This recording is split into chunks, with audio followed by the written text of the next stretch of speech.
We live.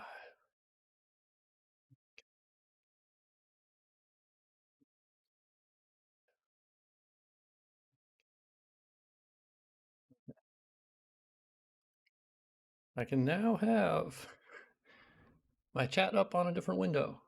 It's delightful. I got a second monitor. Excellent. Oh, it's so weird to see me on delay to the right over here. That's so weird.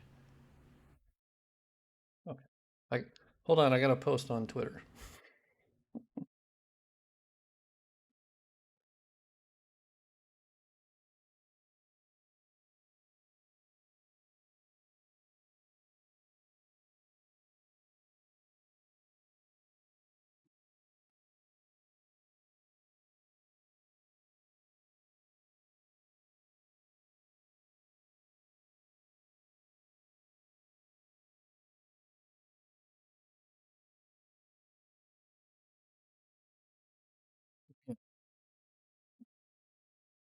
Two viewers. What? I haven't streamed in like 2 days, so or a week. I got two on the brain. Yeah, I haven't streamed in like a week. I didn't really mean to. I just well, I was really busy with modding. So I've, my Twitter has been alight with many posts on mods, mainly about the lighting engine. So for this stream, I wanted to start a new character and then show off the crazy visuals that are on display. Okay, whoop, gotta turn down the volume for me. Whoop. Okay, maybe.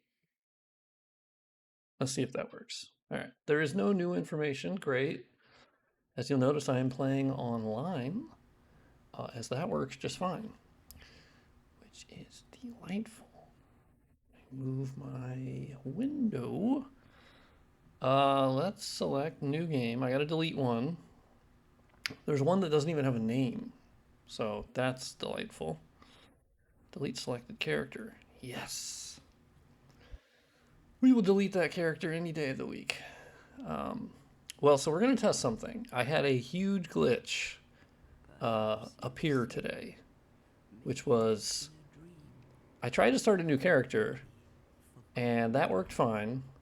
But when I got to the actual uh, hut that the hags are in, where you actually like make your character, yeah, when I clicked on the door to go in, I fell through the world and died. And then it put me back at the beginning. I was like, well, shit. Okay, cool. And then I had to do it like 6 times, and finally it worked. So I have fixed that. I have indeed fixed the thing. I'm also going to fix my camera by tilting down a bit so I'm not looking like this. Um, okay, so here we go. Yeah, see, now I'm officially like on the stream. So the first big thing you'll notice is that there's this giant pillar shadow that has now appeared here. That is new because I have modified there's a specific map file that tells the game engine what things can cast shadows and what cannot. So I basically turned on almost all of them. And so now you have this giant shadow that was not here before. And you'll also notice grass casting shadows. Before, they casted nothing. Absolutely nothing. God, it looks so much better on my screen than it does on the stream. Not much I can do about that. Thank you, Twitch bitrate. God, it's crushing the look of it. But anyway, you'll see the shadows, and those are cool, and those were not there before.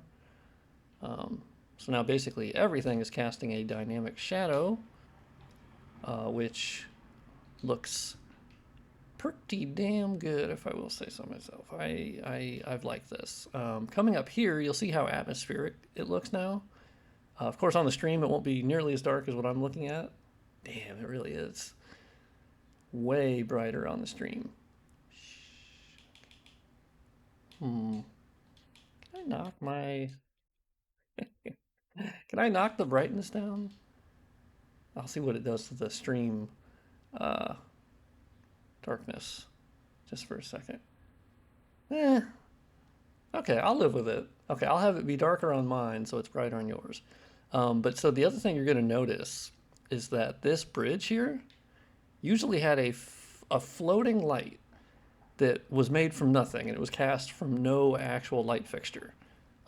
I removed basically all of those throughout the game world. So now, the first time I ran through here, I biffed it and I died. So you have to be really careful. I don't have a torch yet. So coming in here, you'll see the grass that I added, which is part of my grass mod, but will be part of the lighting mod. Like this grass is new, and it looks so good with the lighting. It's so dark though. And as you'll notice, the lamps up here, or little hanging lantern thingies, there was a light source for this one. But weirdly, this one here had no actual light source connected to it. It's super strange. So it was there and it was supposed to have a light source, but it just never did. So I fixed that and I added one. But let's see if it tries to kill me here. Let me close my door real quick.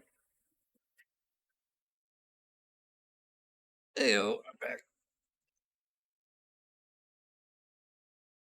Okay, well the cutscene thing did fine. I didn't die, so Twitch streamer.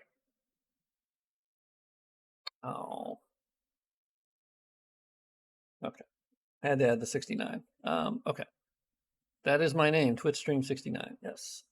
We will be going back to the other character that I've been playing on stream for like, well, the whole time I started streaming, basically. We will continue that, but this, I wanted to start a new one so I can show off those zones and go through them more organically than if I just came back with like a high-level character. So, anyway, let's skip this. I'm gonna make swordsman, and I'm gonna give them healing wares. We're gonna go for a lady, but a jacked lady. A properly jacked lady. I don't care about anything else. Not really. So, alright, that's my true self. Also, sorry for my hair. I just showered, so it's a little floppy.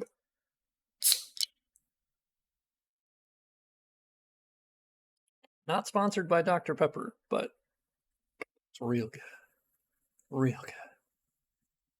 It's so weird to see myself on delay. Genuinely, I don't think I'll ever get used to that. Man, you're making this game look so good along with the lighting mod. Hell yeah. Thank you, Hawk Dog. That's such a cool name. Hawk Dog 1988. If 1988 is your birth year, then you got me beat. You got me beat by like 3 years, so I respect that. Oh, I forgot there's another cutscene, so let's skip that. All right, we're in the game. The ladies are here. So you'll notice in here, I added a dynamic light source here, which you'll notice the giant shadow casting that happens when I walk over it. Woo! And then the main lantern here, you'll see it actually adds a dynamic shadow above it that was not there. So just tons and tons of changes like that. It's pretty laborious to fly through the game world over and over and over to enable this. But this is one of my favorite parts. So this is the first bonfire in the whole game. And you're coming here from like nice, good light, and you exit out of here into total and complete darkness, which I love. So it's very atmospheric, but you can see the bonfire. So before, there was basically, once again, floating invisible light sources, which were the old point lights from the engine. And I removed all of those because they made sense for the old lighting engine, but the fact that we have the lighting engine mod, we don't need them, and I think it actually makes it a lot more visceral. But so as I light it, you can see, boom, it illuminates the whole scene, and it's only lit by the bonfire itself. There's no trickery going on here. So here we have, you'll notice there's also shadows on the grass coming from the bonfire. I also added all of this grass. This was not here before. I tried to make it a nice little circle around the bonfire because otherwise it would look, well, like you would burn the grass. Someone on Twitter pointed that out, and I was like, oh, hell yeah, thank you. Let's grab our torch that's still in this poppity here because we're going to go for a little drive here. Let's light our torch. And now, because the point of my lighting overhaul mod, in case anybody in here hasn't been following me on Twitter, which I highly recommend if you want to see just a bunch of screenshots, and I also post cat pictures sometimes, but I'm from SoftServe on Twitter. Oh, I think, okay, yeah, there you go. There's still a weird PC glitch where you have to hit M on the keyboard to stop blocking all the time. It's hilarious that that's still an issue. But anyway, so I added all this grass. This grass is all new. And there we go. You'll see it is casting shadows on the grass. Let's light the pyres. Now, there is one thing I have not got to work yet, which is basically the shadows casting from the pyres themselves after you light them. That I have not figured out. That I've basically enabled shadowing almost everywhere else, but I just haven't found it for the pyres yet, which is no big deal. I'll figure it out. It's just going to take a while. But yeah, as you can see, this is just a much more, I don't know, visceral experience. And as you'll see, that enemy just dropped a torch. He does not normally drop a torch. I have edited the loot pools for items or for enemies throughout the game to basically add torch drops to them, because before you could get torches, but they didn't drop off a lot of enemies. And like even in like No Man's Wharf, which is completely dark for the most part, it barely had any way to give you a torch. You just had to hope you already had torch time, or just struggle bus it, which was strange to me. So I fixed that. And so let's light these as we're going. I added grass here. There's our homie down there. I'm not going to fight him. Actually, I don't know why I'm going through these little starting spaces. I'm just going to go straight to Majula because I'm actually excited to get to Heide, Heide's Tower of Flame, because right before the stream, I enabled the shadowing on that, dynamic shadows everywhere, but I hadn't actually checked it out yet. So this is actually a bit of a treat for me too, as I have not actually gone through all the zones with this. This is something I figured out how to do today. And so I was quickly adding it to all the zones because I was so jazzed about it. I had a real breakthrough today, which I'm trying to remember. So it's a tool created by, okay, but, oh, I also forgot to, I forgot to put on my HUD. I usually play it with the HUD off when I'm developing for it. So, okay, there we go. Now I can see if I'm dying or not. The amount of times I've died while looking at the zones for the mod. I've also gotten invaded by none other than like Pussy Slayer 69, stuff like that. And so they've killed me repeatedly, but it's all worth it. Oh, shit. I didn't actually mean to drop there, but okay. Anyway, let's get out of things betwixt. I added this grass as well, trying to just flesh out the zone a bit. Let's see. So as we go through here, also you'll notice that things betwixt is basically just lit by above here. It's basically like a giant crack in the mountains or whatever, and that's what's lighting it. It's just the sunlight, I guess it technically is. Looks kind of like moonlight. I find it hilarious that people are still doing this little thing in here with all the bloodstains. That's great. The DS2 community never fails to live up to that. Okay, so we can put our torch out. And now you will see I have added grass to Majula, which I've had a couple responses that people were like, I don't like that, which I think is fair. Creating a different version that doesn't have the grass, I can do that later. But currently I'm just focused on getting it actually like stable and working for people. So you'll see in Majula, there's now dynamic shadows casting from pretty much all of the objects. I had to go back in and edit out like these mountains casting shadows because that really wasn't necessary, and it was flickering. So I have fixed that. So yeah, grass plus shadows plus ambient occlusion on the grass, but that's being handled by the lighting engine mod. Let's talk to our waifu. Shanalot? Alright. Am I the new monarch? Well, maybe. I could see it. Take this with you. Estus flask. Thank you. I should add that unlike some of the previous streams, I am not currently playing with any gameplay affecting mods. No. So standard roll, standard speed on Estus Flask drinking. It will make it harder, but that's the base experience. So I'm okay with it. Let's get the Estus Flask shard over here, which you'll see I added grass back where these piggies are, who have a surprisingly like shit ton of health. Ow, bitch ass. Okay, I gotta run. Gotta run. But yeah, Majula looks better than ever.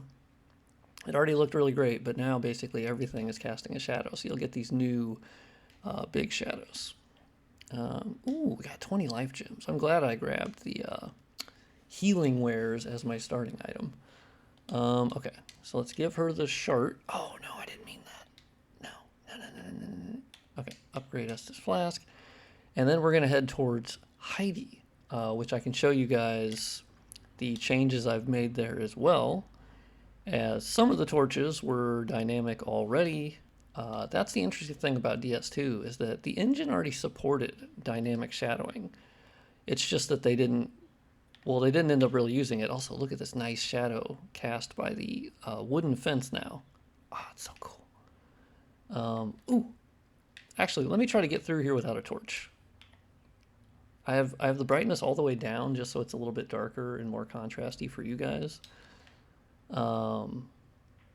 Okay, so yeah, you'll see this light here is going to cast some shadows. We now have this torch on the wall casting shadows, and it looks real good. And then when I change the dynamic lighting settings, now the torch itself also, they put a shadow behind the torch. Super cool. I'm going into absolute darkness.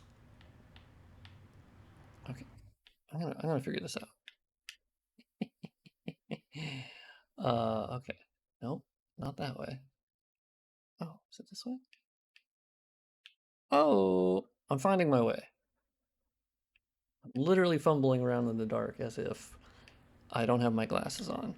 But I want to show you guys how dark it is and then how much the actual light fixtures make a difference now. Because that's been my goal for this mod is I only want actual light fixtures to emit light. Like, that's it. Rad walls looking great, dude. Thank you. Hell yeah. I appreciate it, man. It's been a lot of work, and then consistently this mod scope, or the scope for it, has consistently gone up as I've learned new tools. But yeah, like, I think this looks fantastic. Oh, I just found a really crappy texture. Okay, I'll come back to that. All right, so let's head through here. I want to work on the water too. Like, I know some people have already altered it. So I do want to like actually improve that because it just looks like ass. But yeah, dynamic shadows on all of these little torches. Oh, I got a homie coming with me. On this one. So this experience is going to be built around actually using torches, which is what DS2 started as. It, of course, did not finish that way because they had to make it performant on PS3 and 360. And, well, that meant cutting that. So that's why the engine features are already there. I just get to oh, okay, I don't have enough to power stance yet. No. Okay, I'm gonna show off my real good skills here. I mean, I've played the game for like 400 hours now, so I should be pretty decent at. Okay, got him, killed him. All right, let's trek on. Well, actually, you know what? Let's light a torch. Do I still have torch time? Hell yeah, I do. Well, that's right. Of course I have more torch time. I added more torch drops. So I have 15 minutes left. Easy peasy. But yeah, now you're getting shadows from the sun hitting all of these walls. And the torch will cast shadows on the actual steps themselves, all of which was not happening previously. So I'm just really happy with how it's turned out. And I think the more weird thing is that performance has been the same, which is, you know, kind of weird considering you're increasing the number of dynamic shadows everywhere, which is more expensive. I think it's been offset by me going through the game world and removing point lights that, you know, admittedly static, you know, they were still costing something. And I removed just a ton of them in this game. There were so many that were left over. Oh, come on. I want you to fall off just once. Yes. I just had an idea. Seems like it should be pretty easy to do a day-night cycle now. Yeah, so good news on that. The creator of the lighting engine is, yeah, he's working on that. Possibly those modern cards can handle it way better. Yeah, exactly. I mean, at this point, right.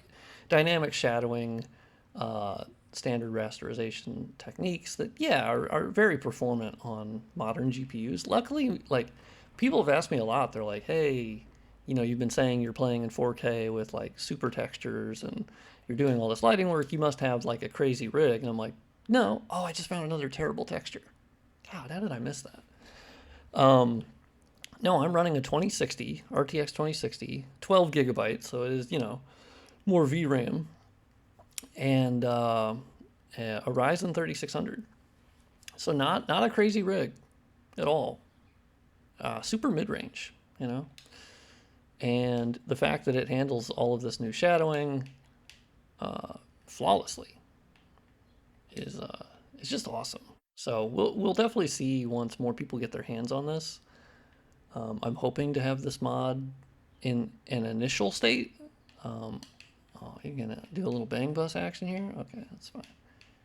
Good thing is you guys don't have a lot of health. Oh shit. Well, you still hit hard. Man, the durability on these weapons is low as hell. And that durability glitch is still active. I know it's been fixed by a lot of modders. I just forgot to install that. Well, I guess the good thing is I can just switch to a different sword. I don't need your ring. I'm too good for that. Rage Vitamins is seriously amazing at what they do. Honestly, yeah. Like, the DS2 lighting engine is the entire reason I started modding. I think it was like 2 or 3 weeks ago that I started on this journey of modding Dark Souls 2, knowing absolutely nothing about doing it. And, you know, you just one by one, you learn a tool here, you learn another. Okay. This guy has literally always been my arch nemesis, especially on a newer character. Oh, bitch ass. I will burn my life gems on you. But yeah, Rage Vitamins, that dude is crazy. Yeah, he was talking about, he's still working on like a cloud simulation, which I saw an early image of, and it looks amazing. Full day, you know, a night cycle. I'm like, this game is going to be the best looking Souls game in some ways. Geometrically, no. That's a harder fix. DS3, Sekiro, well, Sekiro's not a Souls game. IMO. The clouds are looking great too. Yeah. The early thing I saw, I was like, hell yeah, dude. It's all coming together. It's been a giant team effort. Let's see if I can fuck this guy up. So I did edit this boss room. There were point lights that were just for nothing, like they were just hanging out because sort of like hero lighting. Oh no no no no no no no. Okay, I'm gonna have to.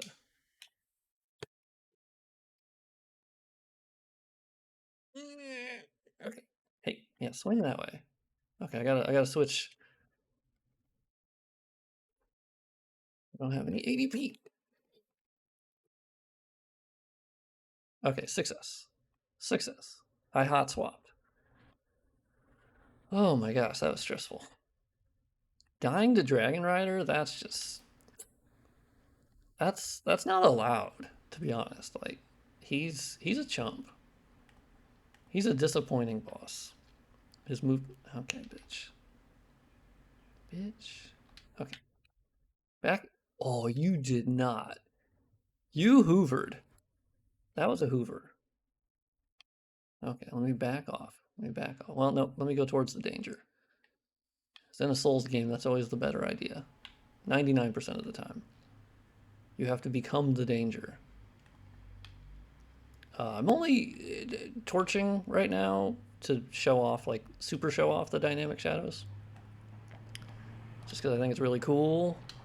But yeah, I did edit the point lights in this room, and then I added a dynamic one at the in the middle of this room to give it a pretty cinematic look. You did not get me on that one. No, no, no, no, no, no. Okay. Okay, we got this bitch ass.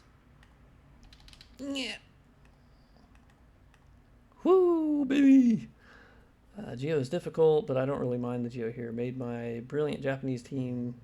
What more can you ask? Made by a brilliant yeah, absolutely. Looks like the outer layer is a bit more emissive than the center circle.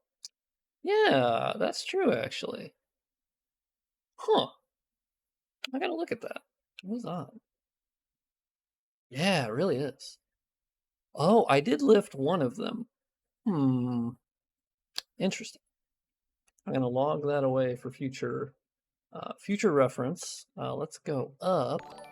Because I also did No Man's Wharf, and also No Man's Wharf is super dark, so it's actually kind of perfect for this. I am gonna level up and dump it all into Vigor. All Vigor, baby. I'm a hoe for Vigor. Always have been, always will be.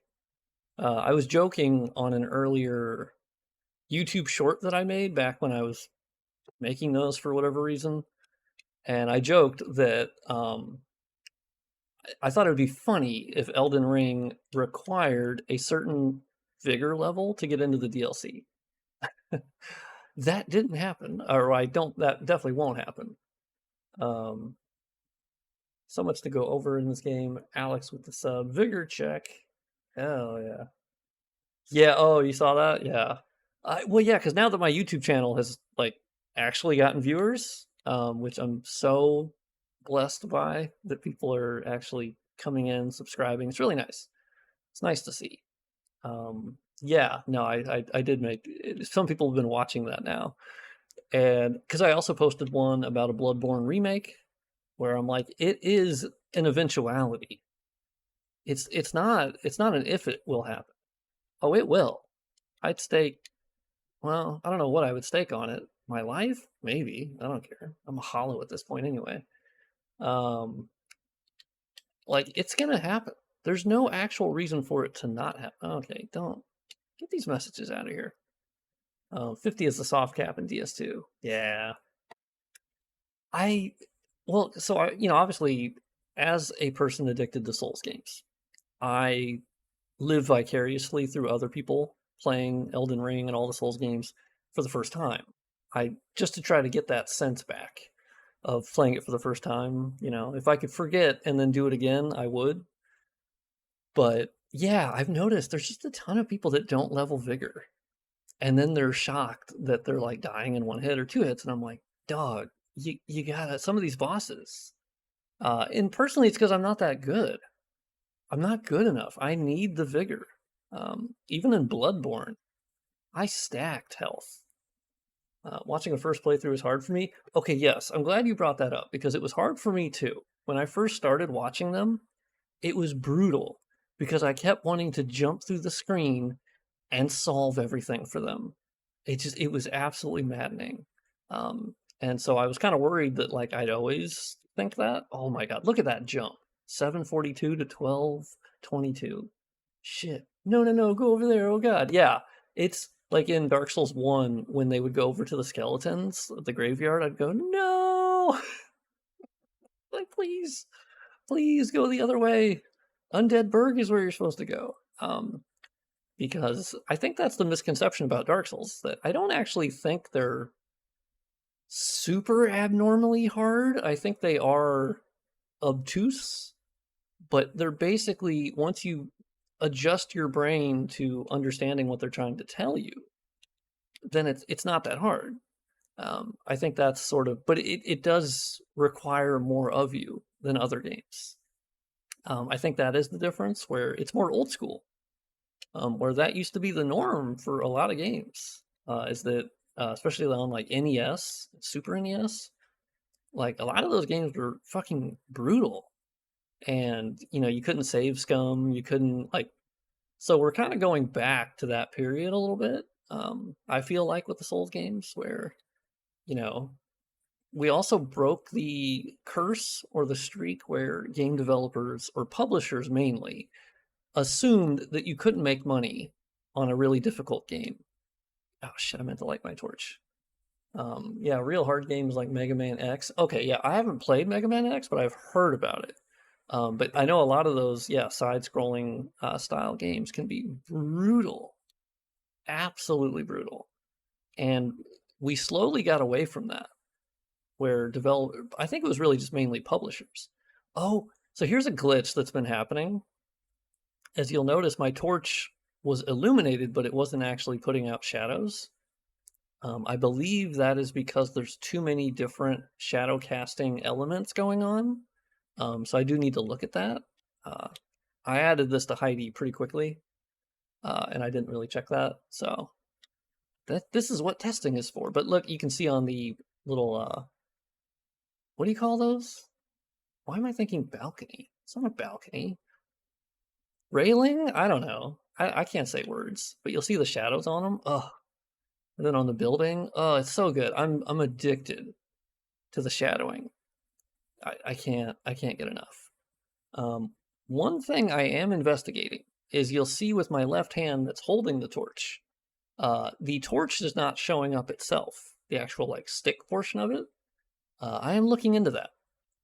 I would like to fix that. That's been a thing since, well, I mean forever, but that's one where I'm like, all right, I'll dig into the params, and that's clearly somewhere.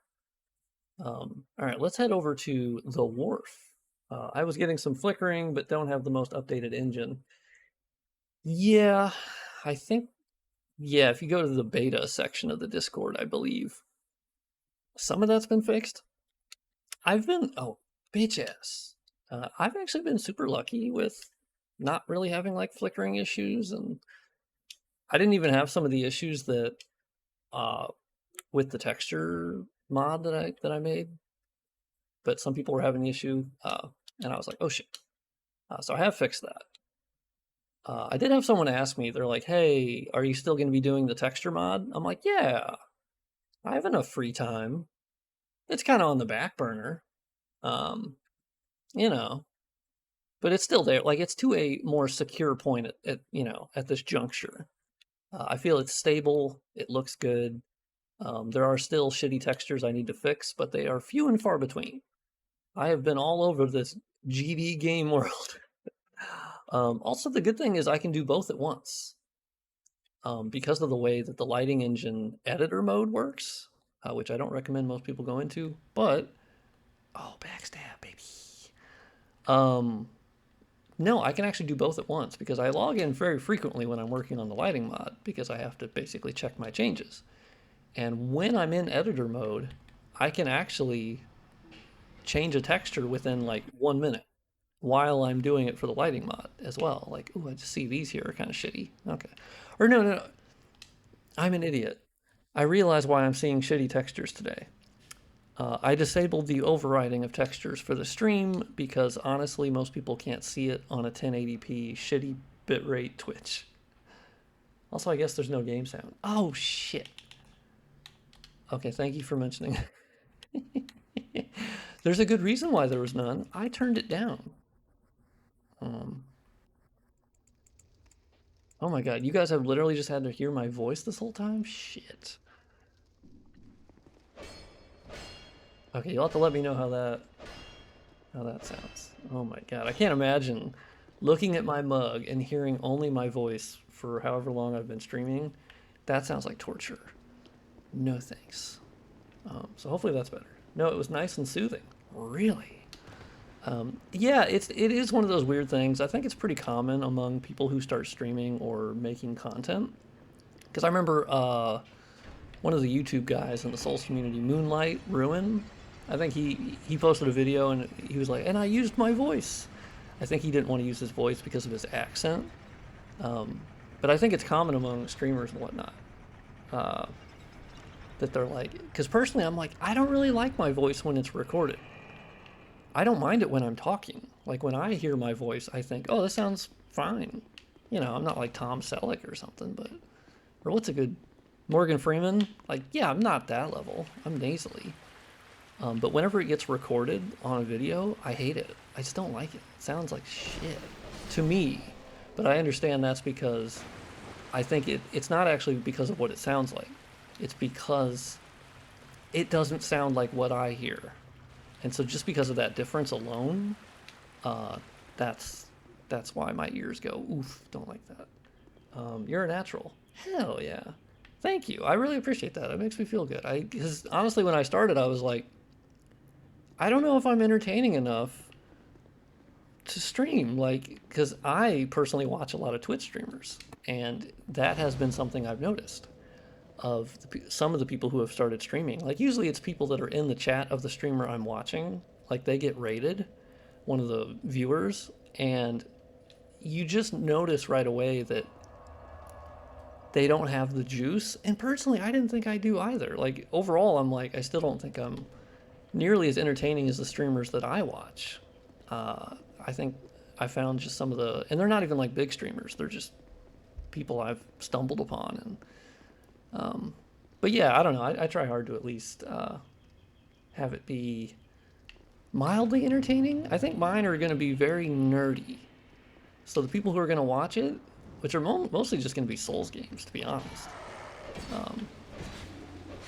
All right, doggo. Well, because yeah, someone else in another stream was like, yeah, you know, you're entertaining and you seem to know a lot about Souls games, and I'm like, that. I appreciate that. I now realize that playing like hundreds and hundreds and hundreds of hours of these games has helped me talk about them because I've played them so many times that there's endless things to talk about with them, which is what I love. And I also love playing them. Oh my god, Employee of the Month. Jesus Christ. Oh my god. Okay, I've been working on No Man's Wharf a lot these past few days, and I'm getting fucked up by these dudes. Did you download a new update to your AI? I didn't touch your AI. They've been horny as hell. Tekken combo, right? Dude, I don't know. That's not normal. In my experience, I usually just rinse these motherfuckers, but like these guys are fine. Oh, this is actually a good test to see if my updated loot pools actually took. Oh, I ran out of torch time. Well, I added torches to their loot pool, so I'm gonna need that because I can't see a goddamn thing. Oh, this is actually a good opportunity to point out that if you download my mod in the future when it's out, fingers crossed, are you still using that roll mod? No, I am not actually. You remind me of a kinder E and B. Okay, I like that you said that because, well, thank you, by the way. I try to be nice and empathetic and humble. It runs in my family. We can't accept praise or compliments. But no, E and B, I've never seen him like what he looks like or talk on camera or anything, but I've seen his forum posts, and that dude is rude. I was like, is it just me or is he kind of fucking rude? Like he's just mean to people, it seems. So, oh, Shit ass. Okay. No, that's what I was doing. So if you go into the DS2 lighting menu here, I also gotta stop looking down as much, but whatever. No, under user settings, you will see the character lantern. And we're gonna crank that baby to 10. It's gonna be Demon Soul style. Hopefully then DES joins. Or then's DES. The master of Demon Souls. I think if I say his name 3 times, he does show up. That's worked in other streams, so I can't guarantee it, but historically he has showed up. Because I beckoned him. Okay, so it's still incredibly dark, but it's manageable. It's sort of like Tomb of the Giants, DS1 style. That's kind of what you have to do here. Until I get a... I almost fell. Oh, I almost fell again. Okay, well, I clearly remember where to go, so... Actually, no, don't fall off. I need to kill you. Where are you going? Bitches. Okay, I don't think my loot table update. So did you know there's a technique in the game called quick roll that basically does exactly what you're... Yeah, the mod I was using was... There was 2 different ones that... One I used to use was called Elven Stamina, and what it did was actually just literally increase the speed of the roll, increase stamina regen. It did a lot of things. But yes, I have heard there's some like thing that you can chain to like get an extra roll or basically have less delay between actions. And I was like, oh, okay. I actually had a guy on YouTube to one of my stream VODs. He was like, this guy says he knows DS2. He don't even know about the quick roll. What a scrub. And I was like, God, if that isn't a YouTube commenter, distilled. Although all of mine have been super nice, other than him. His was funny. Okay, buddy. Ooh, did he drop a torch? Because I did. I mean, I had it set at like 20% drop rate, so it's pretty high. I feel like it would have dropped already. Okay, buddy. Buddy? Okay. Okay, it's a bang bus. Oh, I didn't mean to get on the... Oh, they couldn't follow me when I was on the... Okay, it's rough, guys. It's rough. We out here, we doing it. Oh, baby. Nope, no torch. Nope, no torch.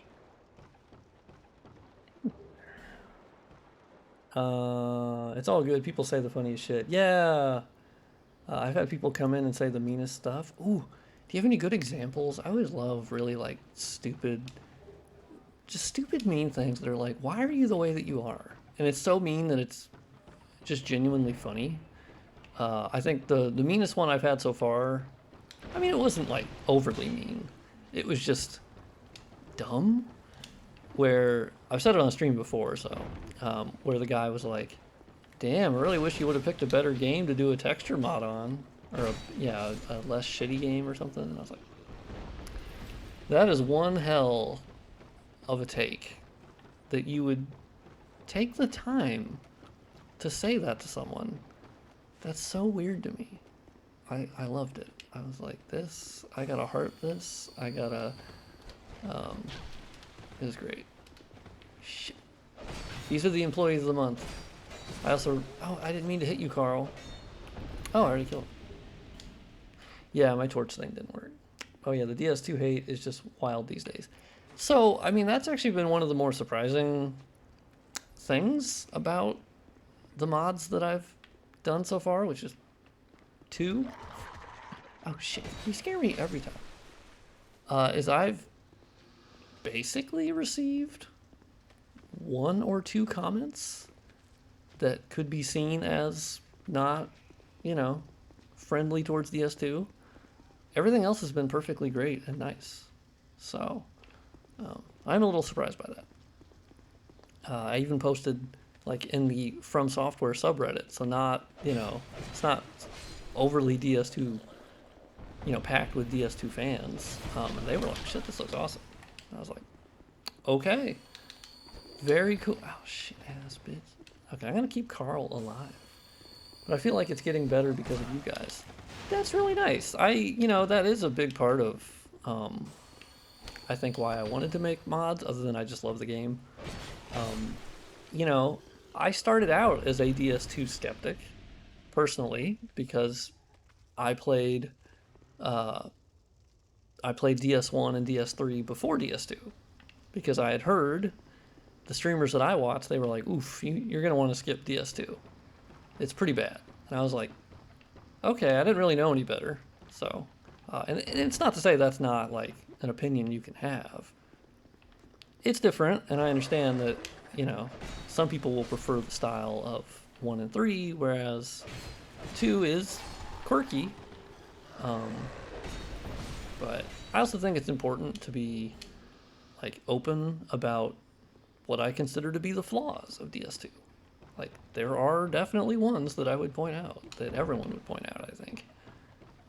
But it doesn't stop me from loving the game. It's the one I have the most hours in. Well, Elden Ring, but out of the trilogy. But one time on a music stream, the guy said it sounded horrible. Woof. Sorry if I came off pompous too. Oh no, you didn't. No, you're totally fine. No, it just reminded me of that one that he was pompous. I'm totally okay if people are like, hey, did you know about this mechanic? Because quite often, no, I did not. Oh, shit ass bitch. Someone's got my number with their arrows. Also, I guess this is a good example of the way that the game, oh, fuck my ass. Jeez. You guys scare me. No, this is a good example of like the base torch experience is that you just don't have torches. At least right now. It's definitely a weird experience because whenever people were responding to the torch idea, and that's how this mod started, was just, oh, maybe I'll change, how often you get torches. And now it's moved over to complete dynamic shadowing. As it does, I guess. Buddies, I just want to ring the bell. Oh, I do have to go upstairs. That's right. Alright. Actually, once I get up here to a safe spot. Well. I didn't mean to drop. Didn't mean to drop. Didn't want to drop. Okay. Alright. Alright. We're loving it. We're loving it. That's the experience. Okay. So... my chat is too far to the right.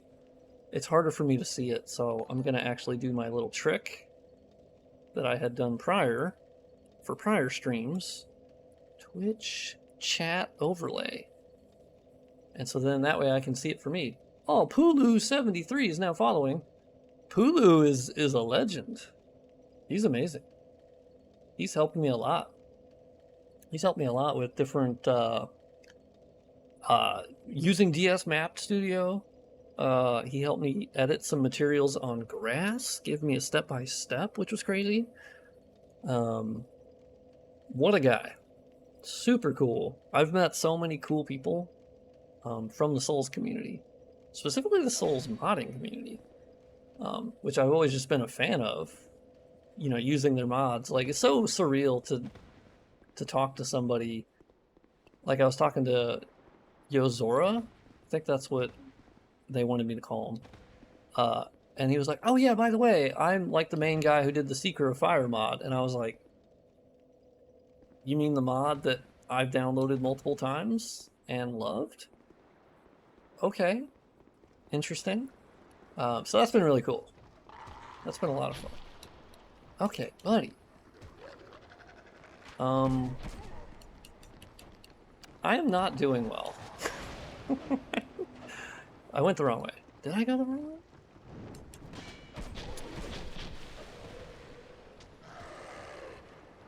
Okay, this is bad. This is bad. Is this the right way? This is the right way. Okay. Oh.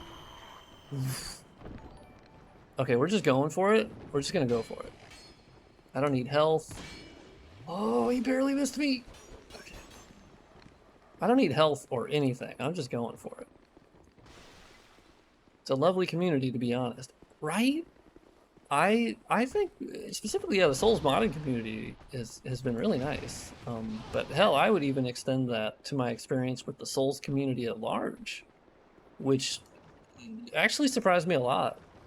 I honestly thought that it'd be really shitty and like sweaty, and that hasn't been my experience at all. It's actually just been really lovely people. Oh, well, fuck that. Fuck that. Oh, 5,000? Shit, I'm keeping that. Oh, oh, I went the wrong way. I went... No one saw that. No one saw that. I'm gonna edit the VOD. No, I'm not. I don't edit my VODs. I just post them, and then I hope that people like them, which thus far they seem to, which is something I'm gonna have to like retrain my brain that people would like to see my mug on camera. I'm like, never thought that would happen, but here we are. Yeah, no, I've been surprised by the Souls community. One of my favorite things currently is I found a guy who, well, I mean, I found a lot of YouTube Souls creators, and oh, I didn't get the shortcut. Shit. No, I've been finding a lot of YouTube Souls creators. I mean, they've played other games, but I think what I find fascinating is that they all have found massive increases in their subs and viewing numbers just by playing a Souls game. Like, you can look at all their other videos, and the minute they start playing like Bloodborne or Sekiro, frankly, any of the FromSoft games, immediately they get like 100 times more views. Like, one video will have 5, and then they post this, they could get like 2,000. It's crazy.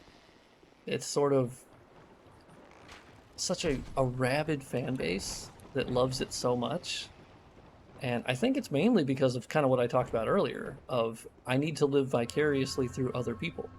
And I think that's what we're all doing. And so that's why they get so many viewers. Oh shit. Oh no. Okay, it's very dark, so I'm not super aware of where I'm going. I would like to get shortcut, please. I think I'm going the right way. Okay, we're gonna fuck up the Flexile Sentry with an unupgraded weapon, which I think is still gonna be easy regardless. I don't even know what weapon. This character is like super temporary. I don't think I'm gonna continue on any of it. But yeah, so I made this thing dynamic. I also found something really weird about this boat, in that like it didn't actually have light sources for like these hanging fucking cages. Really? It's strange, but it like was emitting light somehow. The engine's a little goofy, but anyway, I made them. Oh, there was a glitch. Oh shit in my ass. That's one of the sayings I probably need to stop saying, that I got from some streamer I watch. Anytime he's in trouble, he's just like, shit in my ass. And I can't stop saying it now. Woo! Okay, alright. Bitches. Oh, this might not be the run. Yep. I am not completely... This is bad. Okay, we're not gonna get it on this one. Shit. Okay. I probably should have taken the souls back and leveled up, or not leveled up, but bought like life gems or something. No, I haven't gotten to the lady yet. Yeah, actually, let me show you guys Forest of the Fallen Giants, FOFG. It looks pretty sick. And they drop torches. So, alright. Do I have anything to pop? I do. And I'm going to burn the Sublime Bone Dust. I keep wanting to say Undead Bone Shard. There's a mod idea. Just call it an Undead Bone Shard. Or modify DS3 to say Sublime Bone Dust. Oh, look at their arm. Okay. So, oh no, I was gonna buy. I don't have his key. What am I doing? I think I've been modding too much. I'm in the game all the time. Oh, also, I noticed this in this like little interstitial zone. The more you go, it gets to a certain degree or a certain point, and then the grass pops up. So, I don't know what to do about that. I know the lighting changes too, but that's just part of the lighting engine. I need to manually edit the LUTs for each zone realistically. That's on the back burner though. Nope, can't go that way. Alright.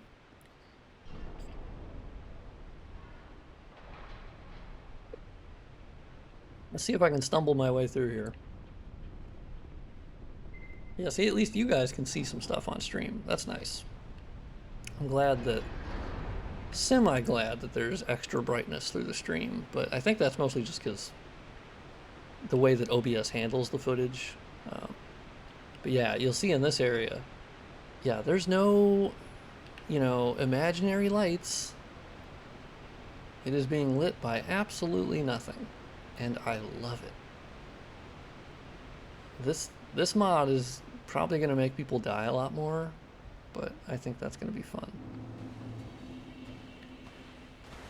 I was wondering if my grass was still here. I think oh, that's right. I lowered the amount of grass in Forest of the Fallen Giants because, yeah, it didn't work well, and it kept breaking. But you'll see I added this tree because I think trees are cool, and this thing felt a little bit more barren in this area other than the tombstone. Hey, drop a torch. I made you guys drop torches. Drop torches.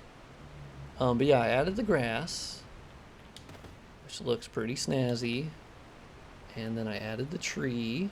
And then you'll see the little branch shadows are casting over the rock, but it looks a little rough to be... Oh, excuse me. Okay, so now we have, as you'll see, we have a dynamic shadow. Let me turn off my player light so you can see it better. Woo! A very accurate dynamic shadow coming from the bonfire. Someone had a good idea actually on Twitter, where basically they were saying that, hey, does the bonfire emit some sort of light when it's not lit? Because everything being darker, you know, you want to make sure they can still see it. So that's an idea. I could actually manually go and add a dynamic point light beneath the bonfire, like a really small radius one, because I don't actually want it to like be that noticeable when the bonfire's lit, and it probably wouldn't be. So that's an idea. Oh, bitch ass, you ran right past me. Don't you know I am the protagonist? Bitch ass. Oh, I forgot. You're from up above, right? You're up there with the little thingamajiggy. I am living proof that no matter how many hours you spend in Dark Souls, and hours modding Dark Souls, it does not make me good at the game. I can confirm that. I have beat the game. I've beaten the DLCs. There is a boss I haven't done actually, which is the Horsefuck Valley. I gave up on it. I just went, I don't hate myself enough. I really don't. Oh, he did appear. Then's DES. I was talking earlier that if I said your name 3 times, you would pop up. And what do you know? I said your name 3 times. There you go. I have powers. I have powers to... Shit. Okay. Also, yeah, welcome in then's DES, the Master of Demon Souls, as I would call him. The Lord of Demon Souls. The absolute legend. Please drop the torch. Why are you guys not abiding by my new loot pool I gave you? Maybe I undid it unknowingly. I don't know. Bitches. But yeah, you just see with the dynamic, like, shadowing and all that stuff, that this area just gets fleshed out a lot. Like, all these giant shadows coming from the top of the wall there.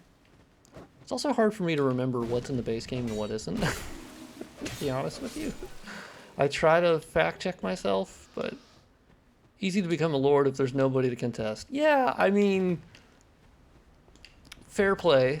Demon Souls, admittedly, is not modded nearly as much, but I think that makes it all the more special, just because we needed somebody. Somebody had to answer the call. And I know I appreciate it, because I play it on RPCS3, and I'd like it to look really cool and have cool things. One thing just an idea I had is I'd like to, because obviously we have Yabber to unpack like DCX files and BHD files, and from my cursory glance at the Demon Souls files, that is how they are. And so I was kind of like, okay, can I just unpack all the textures and then maybe update them a little bit? Let me tell you, that did not work with Dark Souls 1. That game hates me. I love it, but modding Dark Souls 1, I have fucking hated. Where I just kind of put it on the back burner. Because I was like, first of all, DS Remastered, that thing will not eat 20 gigabytes of extra textures. It just crashes. It just crashes over and over and over and over and over again. And I was like, well, shit. And then, funny enough, I went back to Prepare to Die. And I upscaled all those textures. Or most of them. And wouldn't you know it, the ancient-ass DirectX 9, shittiest port, not of all time, but it was pretty bad. I was using DSFix. DSFix was doing the texture swapping. It was able to handle the textures. Poorly, but it didn't crash. Take that, remaster. I was like, are you fucking kidding me? So DS1 is just like, it's not going to be my next Souls game I mod. That's for damn sure. I'm going to pick DS3. Because I think there's a lot of additions that I could make to DS3. I think it's a good looking game as is. But there was one mod I saw that someone made dynamic shadows. Or more dynamic shadows for DS3. But I think you could take it farther. I think DS1 Remastered still has some looping sound bugs. Really? I would not be surprised. The more, like, DS Remastered was my first actual Souls experience. Like, I had played Dark Souls on the 360, but I died a shit ton and I gave up. So I don't really count that as an actual Souls experience for me. Not the one that stuck. But yeah, the more that I look back now, having played all the way through Prepare to Die later, and yeah, DS Remastered, I can see why people were pissed about it, because, I mean, they were basically giving you money, or making you pay money at a discounted rate for those who owned Prepare to Die, admittedly. But basically it's all the stuff that the modders had already done. And so yeah, that kind of sucked. And it was worse, and still is, in some ways. Specifically in, like, material handling. It sucks. Yeah, some ambient sounds can just disappear in certain areas, and they won't come back until you restart the game. Oh no. I mean, I'm getting a window into the jank, and I know all Souls games have jank. That's part of their charm, to me, at least.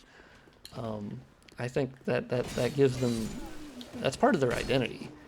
But DS1 specifically has been an absolute bear anytime I've tried to do something. I even looked into like doing a grass mod, like I did for DS2, or well, started.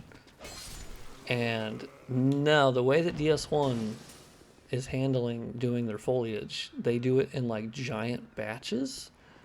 And so DS2's been really kind to me because they've been smaller size batches that I can duplicate a lot. And so that way I can have like a really accurate look to what I want. And DS1 just goes, no, but what if it was just like a whole field? Well, I don't want to duplicate a whole field. That doesn't work, mostly. So, yeah, I've just hit roadblock after roadblock with DS1. And I'm just like, I'm going to wait.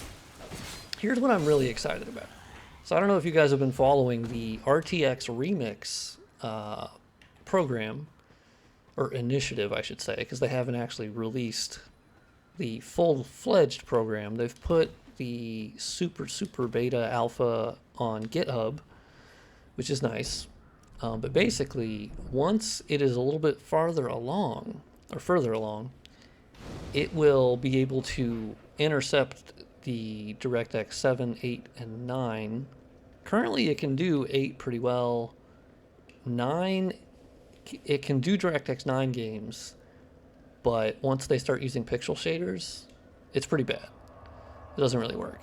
So, shader model 3 kind of stuff. But basically what it's going to do, so DS1 Prepare to Die edition, because it's DirectX 9 based, RTX Remix at some point will be able to add ray tracing to that game, and DLSS, and frame generation, and NVIDIA Reflex, all in the same mod for Prepare to Die. And I think that's going to be fucking awesome. So I'm going to do that. I'm going to do that as quickly as it is possible. There's a lot of glitches that go into it, but I would love to enable the first actual ray traced Dark Souls game. Because Elden Ring, obviously they added RT, but it sucks. Which I don't think anyone is particularly surprised by. Whenever they first announced, I think it was prior to Elden Ring's release, right? Where they were like, hey, after launch, we're going to add RT. And I was like, y'all sure about that? I love you guys, but you're not tech wizards. That's not really your jam. Okay, let's see. Let's go buy the blacksmith key. RT doesn't make much sense in Elden Ring when they disable shadow casting for most objects. Yes, that's such a good point. That is such a good point.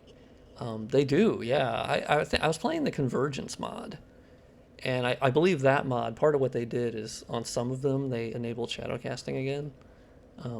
I think 20 years from now, once I start modding Elden Ring, which I have so many other games to go through before that, but once I do, I would like to manually go through and enable shadow casting.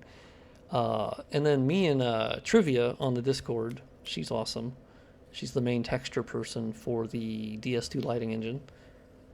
So talented. But we were talking about earlier, we were DMing back and forth about Elden Ring and, well, FromSoft games in general, with how they use planar reflections, or sometimes don't. And a really good example is Elden Ring, where I remember the first time I entered Raya Lucaria. You get into that first room with like the really reflective floor, and it looks like ass.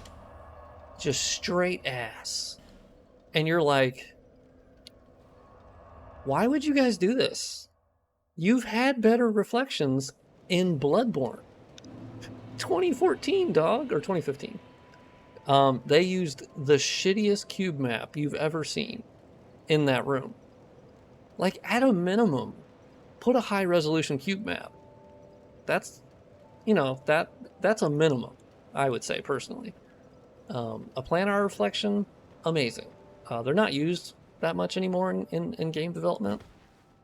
It recently came back in a little bit of prominence with Atomic Heart, that weird first-person shooter. Because people were surprised by how good the reflections looked, knowing that it was not RT. And it didn't have the screen space reflection artifacting problem, of course, based upon things blocking the screen. And everyone's like, what the hell is that? And of course, it was planar reflections. I think they're a little costly, but I think they should come back because they're very good in certain situations. And apparently, this tool that I got from Trivia, which is made by TRPG, I don't remember their acronym, but I put it on Twitter. Oh, I'm sorry. I need to unlock the door for you. I'm an idiot. No,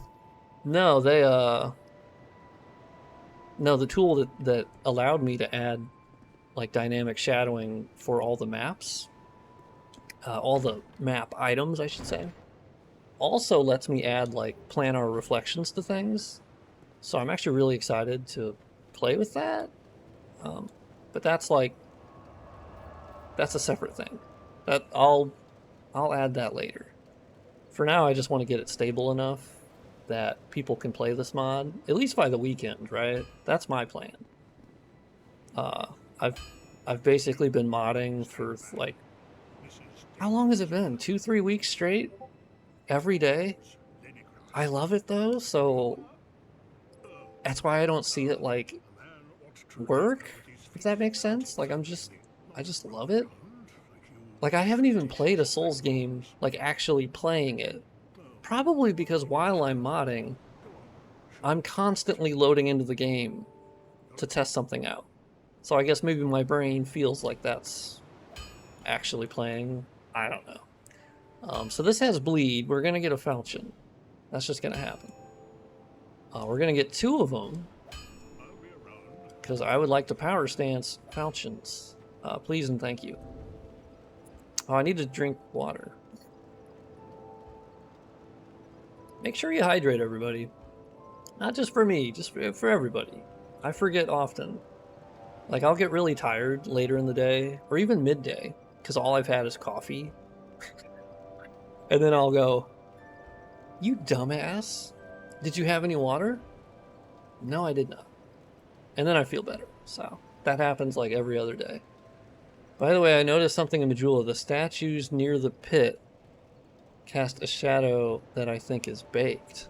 Oh, really? That sounds about right. Like you can break the statue.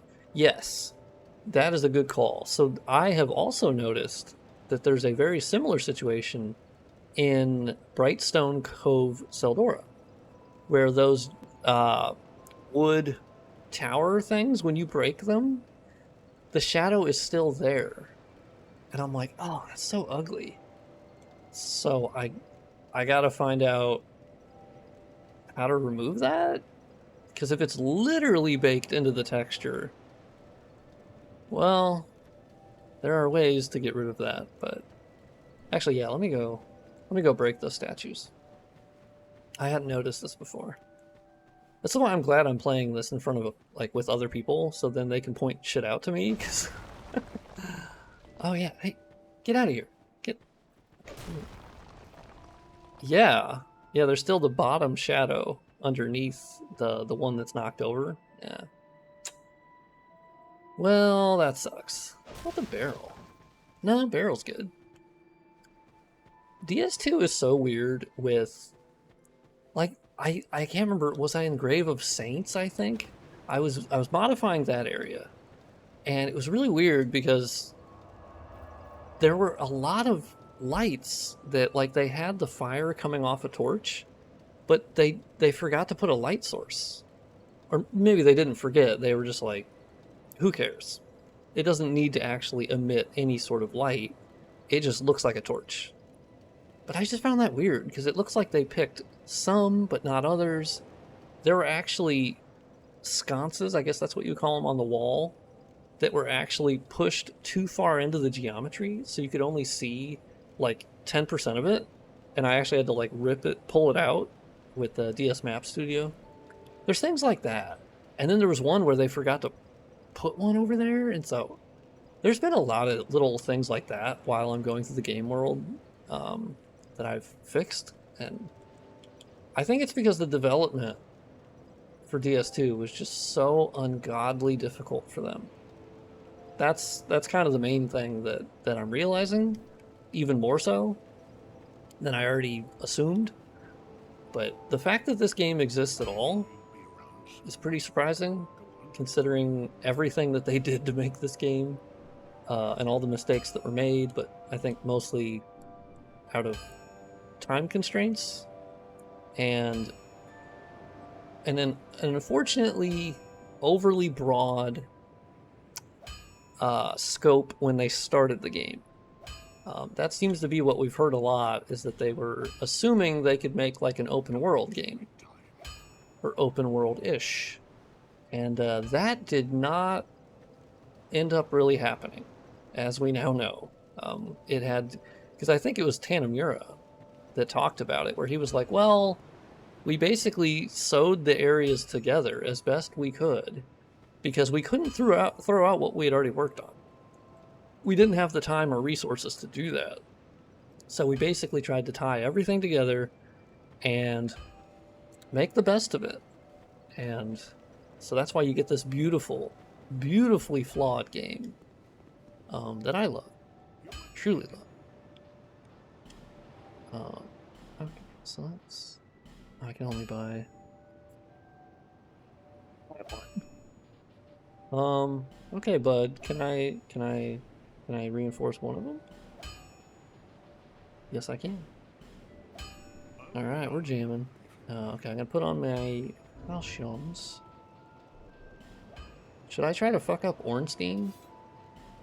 Getting to him is pretty tough, but I think I could do it. Let's see if I have better armor now. No. Oh shit, that's way more armor. Okay. Ooh. Oh, we're looking. God, we look hideous. Yeah, I'm not a big fan of the hollowing system. Like, I like that it's gradual. I actually think that's cool. But I think the look of, like, zombie hollows, not my jam. I prefer the beef jerky look from DS1. I liked being a beef jerky man with the grass crest shield and whatever fucking weapon I had. I thought that was nice. Alright. Yeah, so I can't power stance yet, but that's fine. Well, actually, in that case, if I can't power stance, fuck it. I'm just gonna two-hand. I'm gonna two-hand this, get a little buckler action going on. And fingers crossed. Unfortunately, I probably should have gone for Ornstein before I killed the Dragon Rider. Because now all the Heide Knights are fucking pissed at me. And I'm not good at these enemies. I'm gonna be real clear with you guys, real honest here. I suck at these guys. Their attack speed goes from like 0 to 100 in 2 frames, sometimes. Fatalized Crow. Beef Jerky Man, yeah.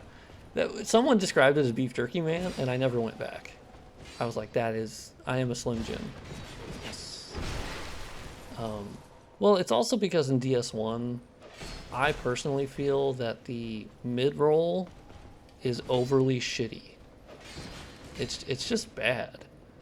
I actually prefer how Demon Souls functions, which DES is going to really love this. I'm going to give Demon Souls a compliment. Something it did better than Dark Souls, where there were 2 rolls, if I remember correctly. It's like over 50% or lower than 50%. That's it. Easy peasy. And Dark Souls 2, I like how they did it, where they were like, hey, there's a lot of different variations, and there's a ton of different, it's not just 3 different versions. I also like that. It gives me variety. Of course, they kind of went back to, I think with DS3, they kind of went back to like 3 main roles. Could be wrong, though. Could be wrong. But no, in Dark Souls 1, maybe it's that I play a lot of the other Souls games as well, all of the time. And when I go back to Dark Souls, the mid-roll just is so bad. It's so slow. It feels like a fat roll. And then the fat roll in Dark Souls 1 is just, that's hilarious. I would never use that. That's off limits. I'm like, I'm not fucking doing that. So, Basically, I restrict myself in Dark Souls to always quick rolling or fast rolling because it's the only thing I find viable, honestly. So I don't think it's nearly as much of a problem if you only played Dark Souls 1. I don't think you'd have a problem with that. Actually, you know what? Actually, you guys are gonna follow me. I kind of have to kill you. Okay, get you. Okay, well, that worked out pretty good. I mean, that was nice. No one saw that. No one saw it. I don't know if I'm gonna get to Ornstein. Nah, let's change. Let's go back to the Wharf. Let's run straight to Flexile Sentry. Fuck him or her up, or them up, whatever, and go to Lost Bastille because there, I want to see the rest of the dynamic changes there. That's what I want to see. I still don't have a torch, do I? Shit. No, I don't. Fuck. It looks atmospheric as hell, though. And I got the shortcut. So we're gonna not fall in the water. Do not fall in the water. I can't see shit. I can't see shit. I can't see shit. Oh, this is bad, guys. Do I watch my stream? It's delayed, though. I can't. Well, I'm in the water. I don't know why I'm in the water or where I'm in the water, but I am in the water. Okay, I gotta turn my character lantern on, because I can't fucking see. This is up the ladder, right? This is up the ladder. Okay, well, that worked out real good. That was good. I'm gonna turn my lantern on because I can't see. I have the in-game brightness down to big fat 0 because I wanted it to at least look better on stream because there's a huge difference in brightness between the stream and what I am seeing. But yeah, let's activate Demon Souls style character lantern. You know what Demon Souls doesn't get enough credit for? Zen's DES is really going to like this one. He's going to perk up for this. The fact that in Demon Souls, your character illumination that just naturally happened was actually just explained by a crystal that was illuminating on your belt. That is cool. Why did they go away from that? I love that they were like, that is the reason why you're illuminating. Whereas in Dark Souls, you just do. It's such a weird change that, like, why would you go away from that? You had a good idea. So, I don't know. That's just a minor gripe. That seems like a downgrade, personally, but I'd also be fine if it was like a thing you could unequip. Which with the DS2LightingEngine mod, you can just disable that. Which I definitely do. Okay. I'm not going to burn a human effigy. I'm gonna get good, chat. I'm gonna get good. That's the goal. Bob and weave. Bob and weave. Strike. Keep my stamina. Okay, bitch. I have to remember, I have not leveled up my stamina at all. Oh, fuck. I do have a +1 flask, so that's really nice. Oh, fuck. Oh, he did a little jump. Use the pillar. Use the pillar. Use the pillar.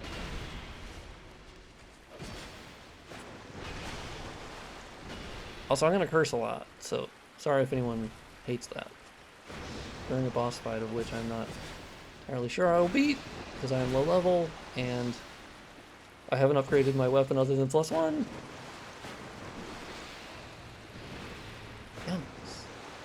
You know, your brother's fuck, okay, I gotta stop shit talking the boss. This is bad. No, I was gonna say your brother is in Lost Bastille, right before the last center, or Lost Center, or both, I guess? I don't know. Why are you guys so far apart? What's the lore, Vadi? Okay.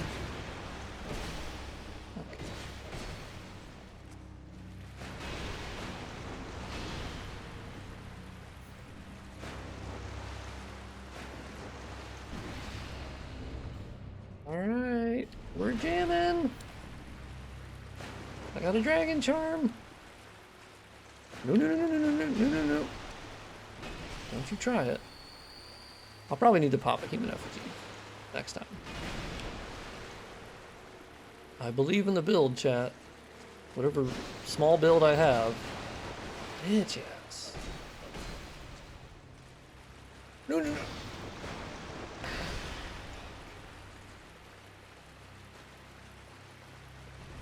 This boss room looks really good, though. It already had, like, some dynamic lighting. I adjusted one of the torches to also be dynamic. The one above the pillar here, or hanging on the pillar. Damn it. You always... I'm catching a stray hit here. Oh, this one takes a long time. Ah, fuck. That's good.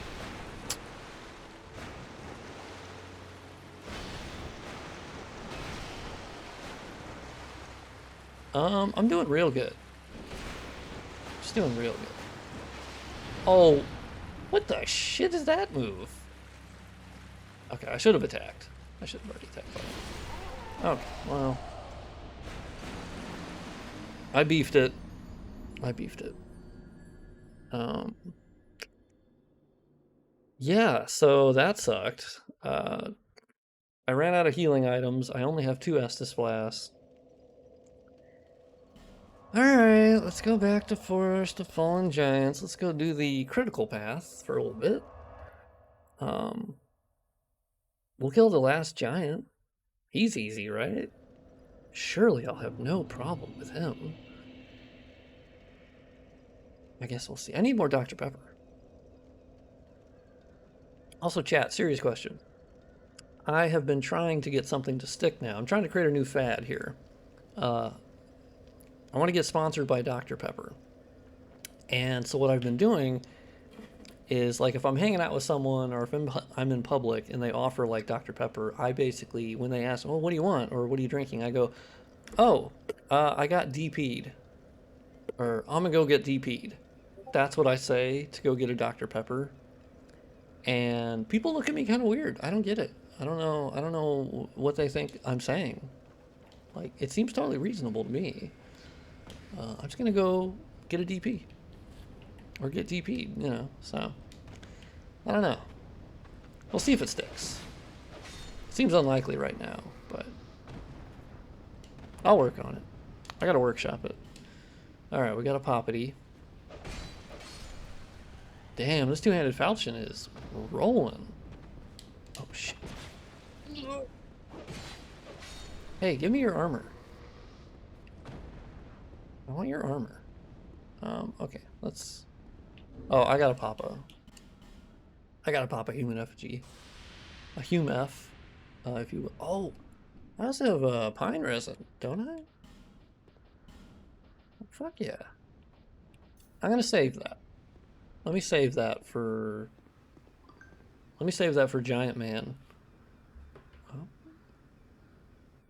Fans need to remaster this. God, I love this game if it weren't for the clunky movement. Oh, I was reading a Reddit comment. I've had to make really sure on, like, I think I've done a poor job of it, but I need to be more clear on my Twitter posts that, like, because I think I have to realize there are people seeing them who don't even know what the lighting engine mod is. Rage's mod. And so some of them are giving me the credit for those improvements. So, I don't know. I want to do a better job where they know that, like... Okay, that has happened in every goddamn time I've played this game. Oh, do I have a firebomb? Hold on. I do not. Damn it. Looks like the shadows here are baked too. Fuck. Well.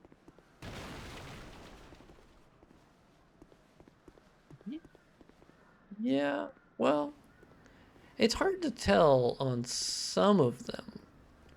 Like that barrel, technically, if the sun is hitting that, I think that the remnant there looks about right.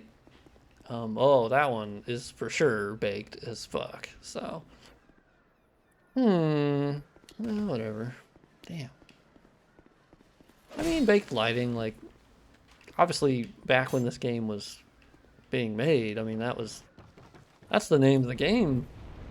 That's the cheap way to do it. Let me, give me that Estus shard. Give me, oh, torch! Torch! Okay, if I don't aggro these enemies, let's see what I can do to old Pursuer here. Oh, I thought he would get me with that. Let's get a bleed proc. Oh shit. Okay, that move doesn't get used very often. Keep doing that. Keep doing that. Hey, guy. It's a 1v1. Don't enter. That's low honor. Ooh, I don't like when you do that move. Yeah. I'm not used to the timing on that. Just do your big sweep. No, not that one.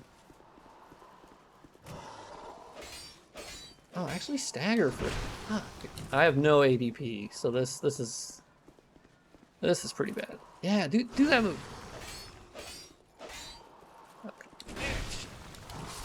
Okay, well, we're not doing so hot, but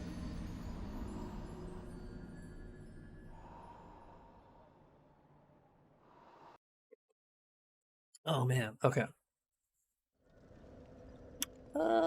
Well, we're not gonna kill Pursuer there. That's fine.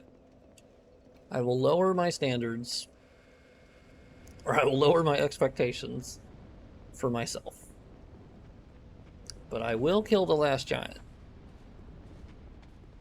That is a reality. Because oh, actually, hold on. Hey, wait, fuck off.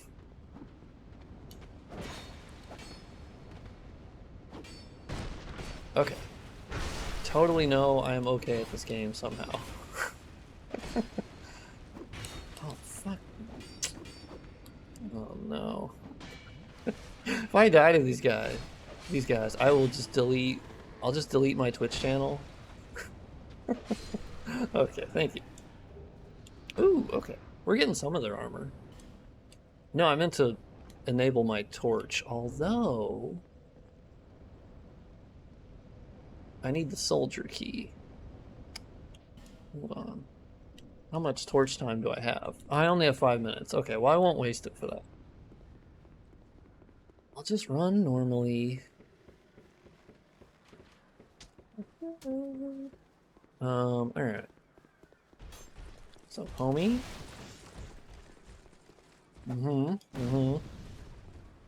I can't get this guy to throw fire bombs to, like, open this up anymore.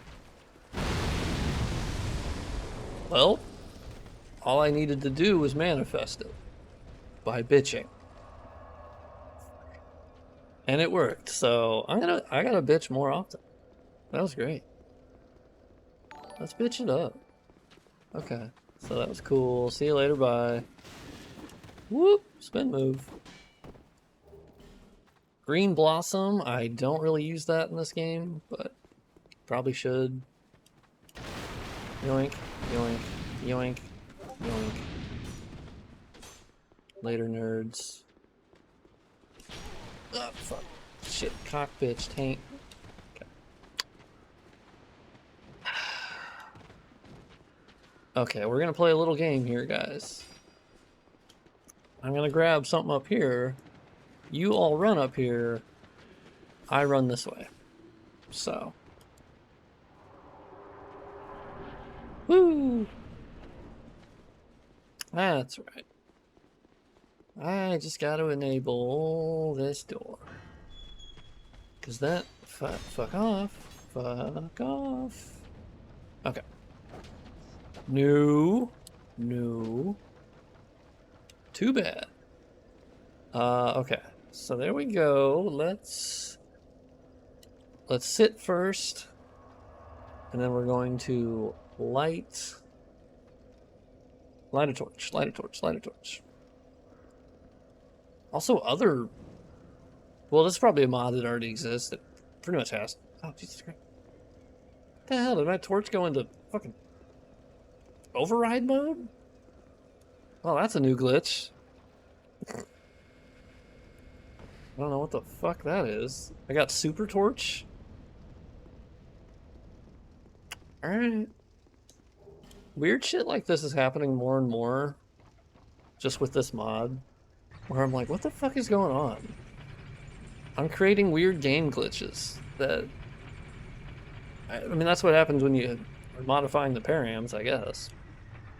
Alright. Oh, this looks real spicy down here. Look at the shadowing. Ugh. Anyone else getting like super pre-release Dark Souls 2 footage vibes? That's kind of my North Star for this project. Is I want to basically make good on that experience, more or less. It's the Dark Souls lighting, or Dark Souls 2 lighting we never got. Not that I blame the devs at all. It totally makes sense why. Because, oh yeah, so I modified this boss room with removing point lights. Well, okay. Did I fuck up the cutscene somehow? It's all white now. That's weird. Huh. Alright, at least the... So you'll see the boss room is much darker. Oh, this looks so sick. Holy shit. Oh, I'm so happy that I made this change. Oh, maybe it'll make the last giant actually like a little harder. Because you just can't fucking see.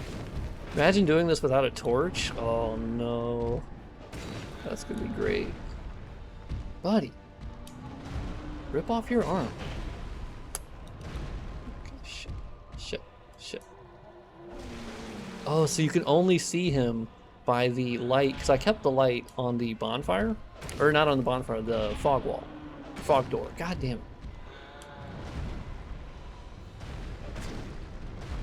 Ow, fucking cock ass, bitch ass, taking that SOS.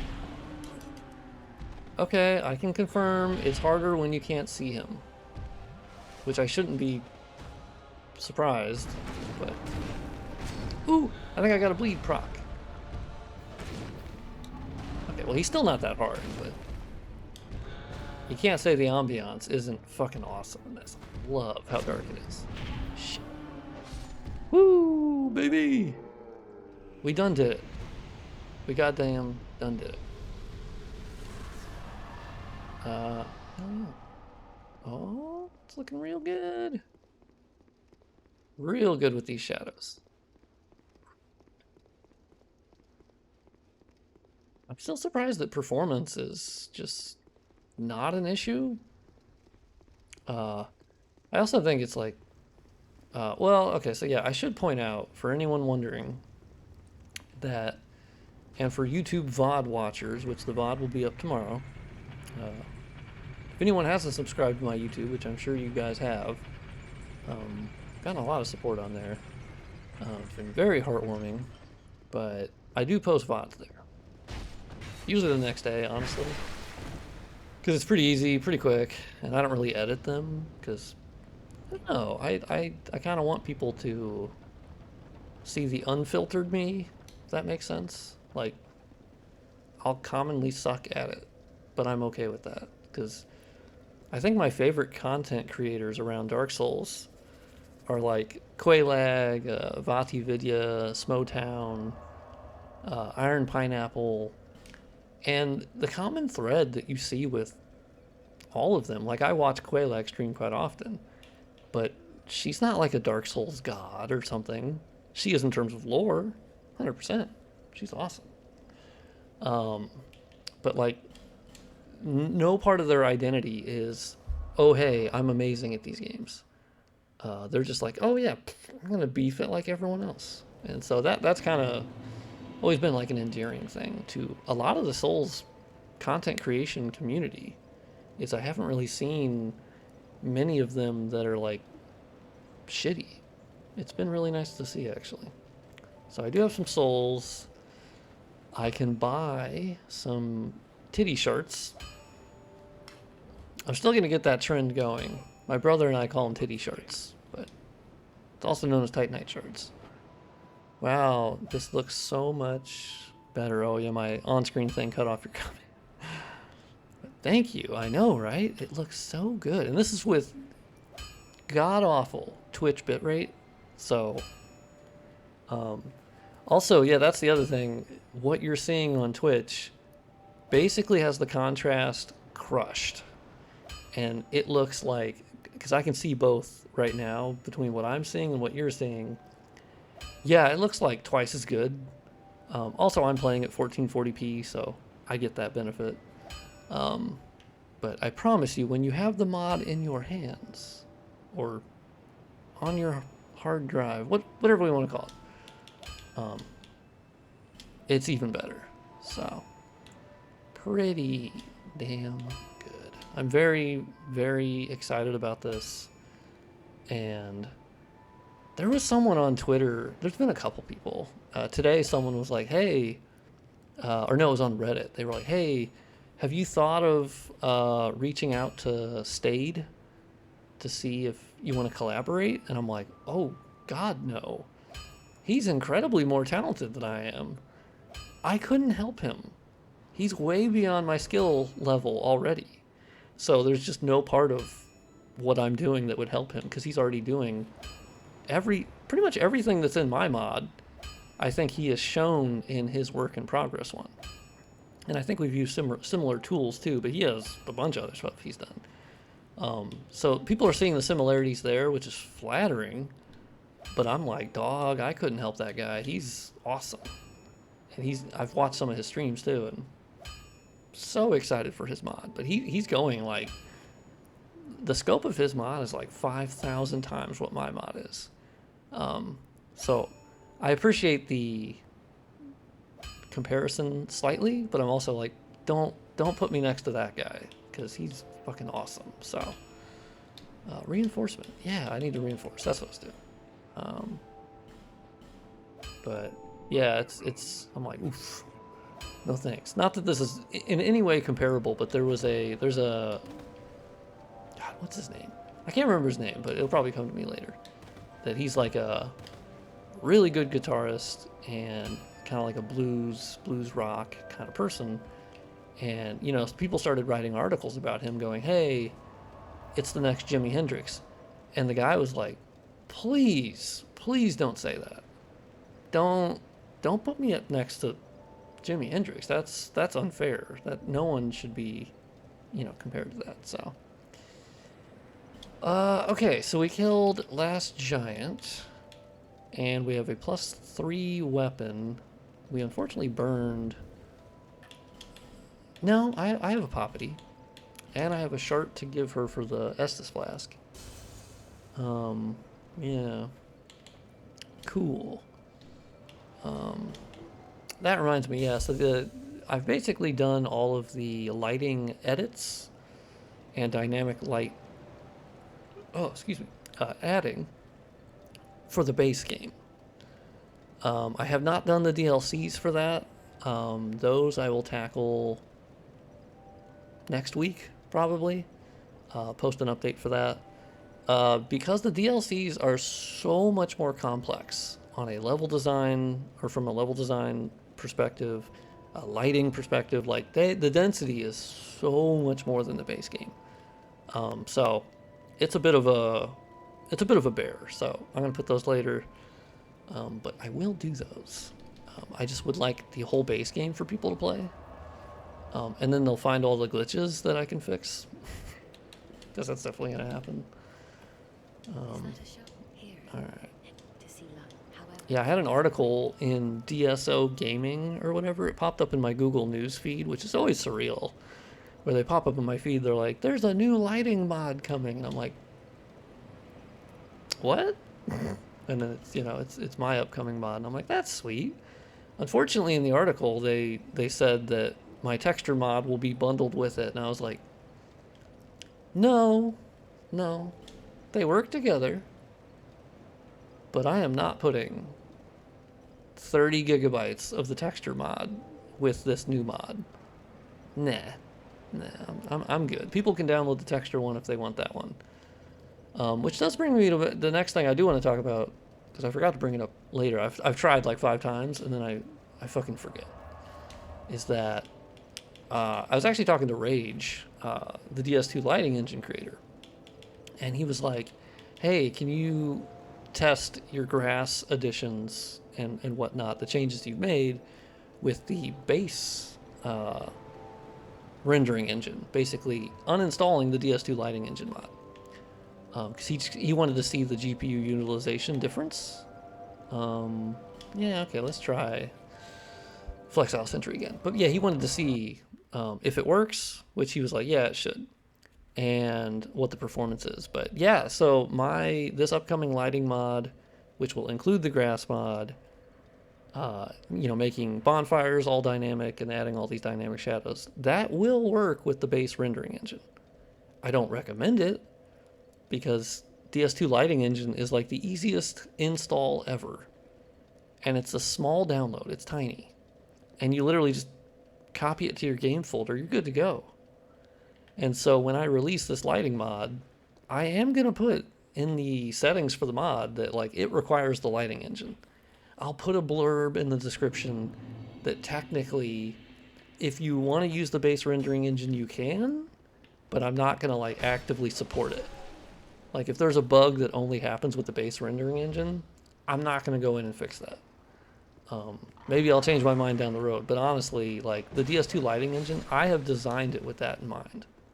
That's been the entire time I have been using it with the lighting engine. So, that is, oh shit, I need to turn on my lantern. Oh, my lantern is on. Well, fuck me. Fuck me. Damn it. Okay, well, I got 3 flat. Oh, that thing just saved me. Do I have torch time? I might have torch time. If I do, I want to light these things on the way. Okay. Not using the shortcut very well. Okay, well, let's try this again. See, the water in this area looks pretty decent. Well, actually, now that I'm thinking about it, right after the stream, I'm going to pop out and I'm going to make this water reflective. Because right now it's like not. It's like half reflective. Like this water kinda is.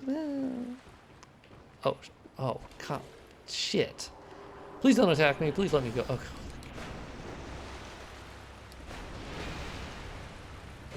Okay, it's all business. I'm not fucking around on this guy now. No, you're just going down. Okay, well, fuck. Oh, dark pine resin? Oh, could it not take 6 years to equip it? My god.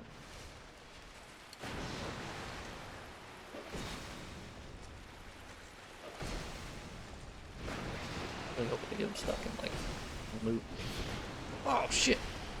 God, he's going ham. Okay. I guess he fucking barely got me. Ah. Oh, that was a bad idea. Oh, it worked out. Risky bisky, but it worked out. Yeah, my stamina is like anemic. Yeah, we're actually doing really good. I'm gonna shut the fuck up. Oh, I got a bleed prime. I'll heal for good measure. Finish the job. There you go, baby.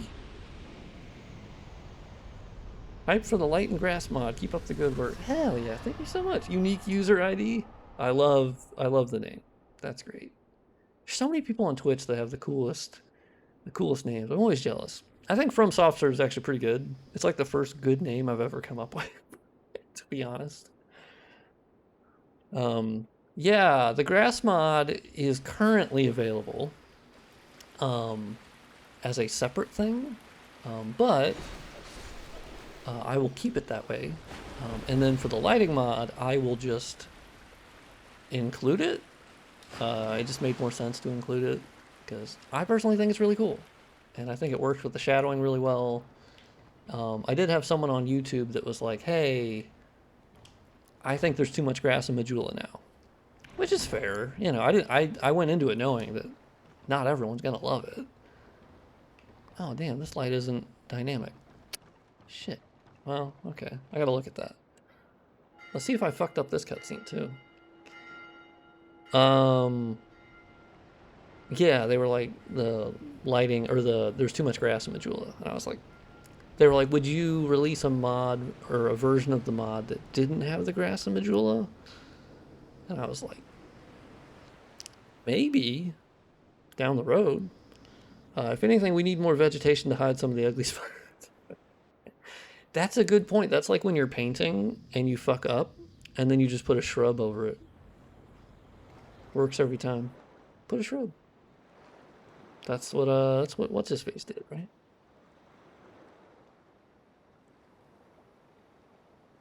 I will put a shrub over this game.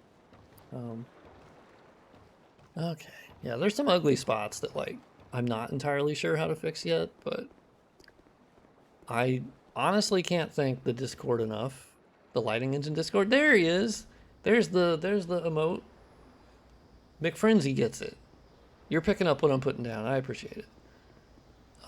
I'm gonna lean on chat every stream to understand what I'm saying. They will be critical of any Majula change because it's Majula. Yeah, Majula is pretty special. It's Majula oblongata, right? It's very special, and I personally think even like non-DS2 fans admit that Majula is pretty fucking awesome. Like, you know, they can say that, oh, you know, a lot of it sucks, but like Majula, fucking great. It's such a peaceful home or hub world, and it's easily the most beautiful. Looking back at the other ones, like Dark Souls 1 doesn't really, I mean, Firelink Shrine is, because obviously that's where all the NPCs pop up, but to me it never felt hub worldy, really.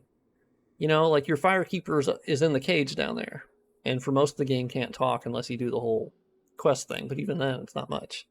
And so you're missing waifu action. And so DS2 added waifu action.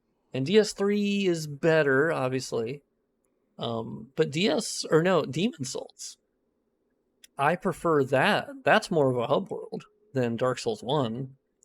And maybe that's why Dark Souls 1 is the way that it is, because it was a comparison directly, you know, to Demon Souls. I don't know, but I do prefer the Demon Souls experience. But also, like, going into this lighting mod, I basically just accepted that, you know, not all of my changes are going to be universally liked. That's okay. That's fine. It's a mod. You don't have to download it, to be honest. Like, but I do want to, like, not be shitty about it. And if somebody has feedback, I do want to listen to it, you know, so I don't ever want to be shitty about that. And so I'm nice if anyone says, hey, have you thought about doing this or this, you know. But when some people are just like, hey, I don't like that. Okay. But if it's something I didn't notice, I love that, because that happens often. But when it's literally just a stylistic change that I was pretty confident in, I'm okay sticking with that. I don't feel like I need to make everyone happy. My texture mod was a different situation, where the goal of that texture mod literally was to maintain the vanilla experience. Also, I need to get this bonfire, or rest at it. But yeah, my goal was to maintain the vanilla experience, so it was literally part of it that I did want to make. I don't know. I didn't want to, like, really change anything up, you know. I just wanted to improve what was there and leave it alone. So the lighting mod, I take that differently. I think this mod, I kind of want to, it's my vision, right? It's my vision for what I would want, where I don't want there to be imaginary lights. You know, because that's the other thing I hadn't mentioned yet as much, in that fucking ass bitch ass tank. Okay, well, I'm gonna go down here. Well, that worked out. No, so the point lights that I was talking about earlier, that usually go on bridges and other, like, traversal type things, there's also a lot of those floating point lights on chests. And I actually really love that I removed those. I'm okay if it makes it harder to find chests for people playing the game for the first time. That's great. I want it to be a unique experience for people playing it for the first time. I'm okay if that means this isn't the definitive version. Alright. Fine by me. Oh shit. Okay. Actually, Pursuer, chill out. Pursuer, don't show up yet. I don't think you get tagged yet. Ah, dogs are terrible. Okay. Is there a guy over there? No, there's just an item. And this guy can't shoot me if I'm in the corner. Okay. Pursuer? Do you not pop up yet? Oh, because I haven't killed Pursuer. Interesting. Okay. Does the main character always have hero lighting even with flashlight disabled? No. Let me disable it. I was having it enabled for this stream because I ran out of torch time. And I have the brightness all the way down to 0 in the game to make it look more representative on stream. So it's darker for me, but it looks better for you guys when I do that. So it's a trade-off.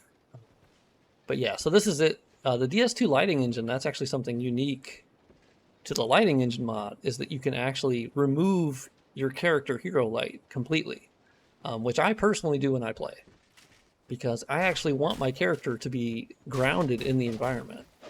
I don't want there to be hero lighting. I am actually perfectly okay if that makes me die. But that is a personal choice, and that's why I like that it's an option. And so it's really nice when if people complain about my mod being too dark, which is totally valid, I can always tell them, oh, just go in the menu. Just crank up your hero light, and then you're good to go. Oh, actually, hold on. There's a shard. Even without the hero lighting, I can still. I can't see a goddamn thing. Hold on. Did I find it? Oh yeah, I did. Okay. Actually, let me bring up the. That's why it's called Dark Souls. Hell yeah, it is. I wish. Yeah, that should be the achievement that pops up, which it is, I think, in Dark Souls too. Yeah, the first one you get is this is Dark Souls, which is great. So let me. Oh, I always forget to have effect sunlighting on. That is better for ambient occlusion. What tone mapping do I have? This is the other thing people can use too. Oh, what the fuck?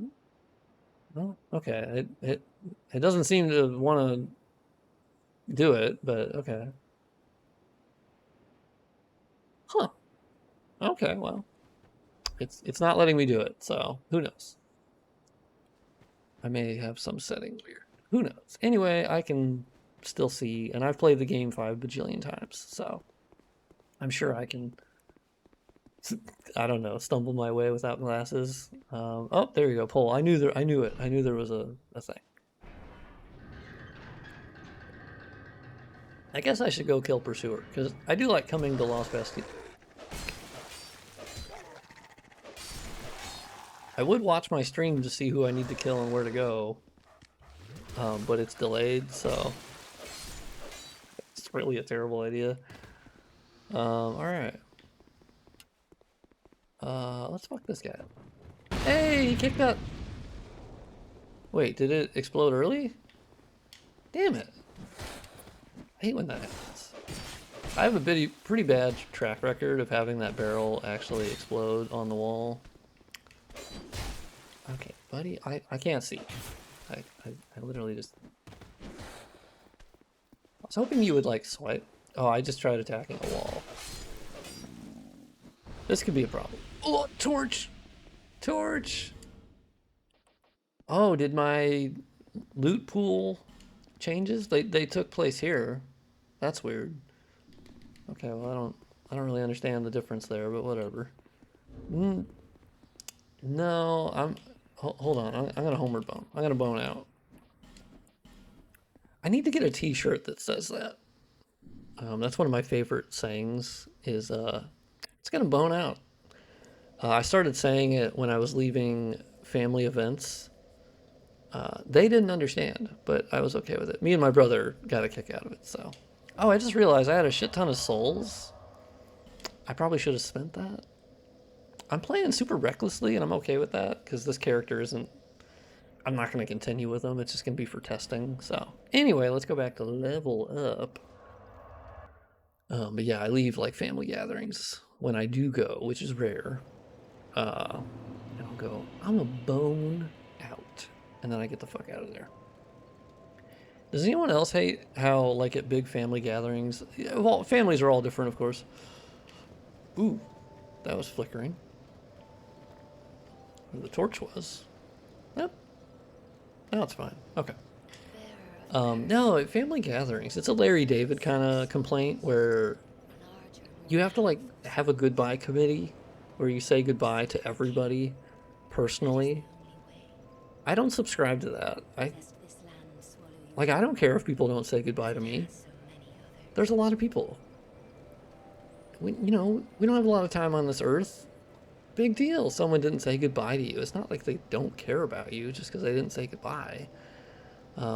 There's like episodes of Curb where he tries to leave, and there'll be somebody who goes, well, don't you say goodbye? Or like when they're going to bed, it's the same thing, where he was going up the stairs to go to bed, and they'd be like, well, where are you going? Aren't you gonna say goodnight? And it's like, fuck off. First of all, I'll be back tomorrow. It's not like I'm going to a whole other country. I'm going one room up. Trivia! What's up?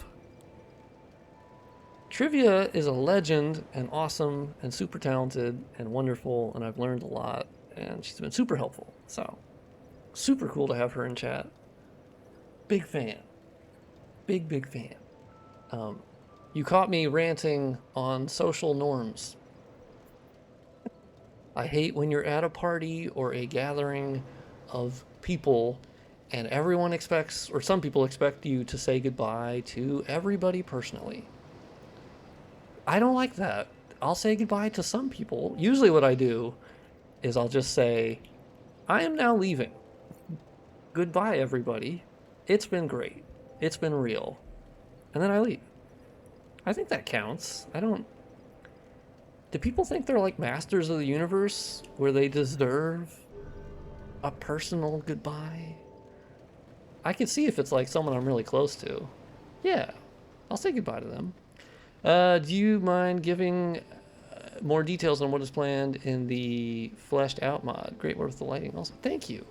Thank you.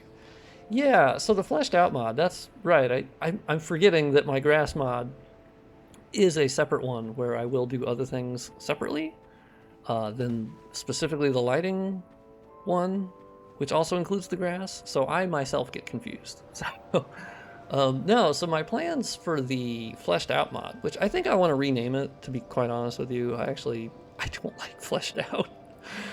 My brain couldn't come up with another idea, but I'll probably just rename it. So the grass, I'm pretty content with, because the engine is very touchy on grass or adding instances, because it's still abiding by the PS3 and 360 limitations, and I was hitting a wall in a lot of zones where I was adding too much and then all of the enemies disappeared. So pretty bad. So what I'm gonna do, like for instance, Lost Bastille is a great example. I didn't add any grass to Lost Bastille. I wanted to, but I couldn't figure out how to create an instance of grass from nothing, where normally I duplicate what is already there. DS Map Studio, trying to create the instance from scratch, yeah, not happening.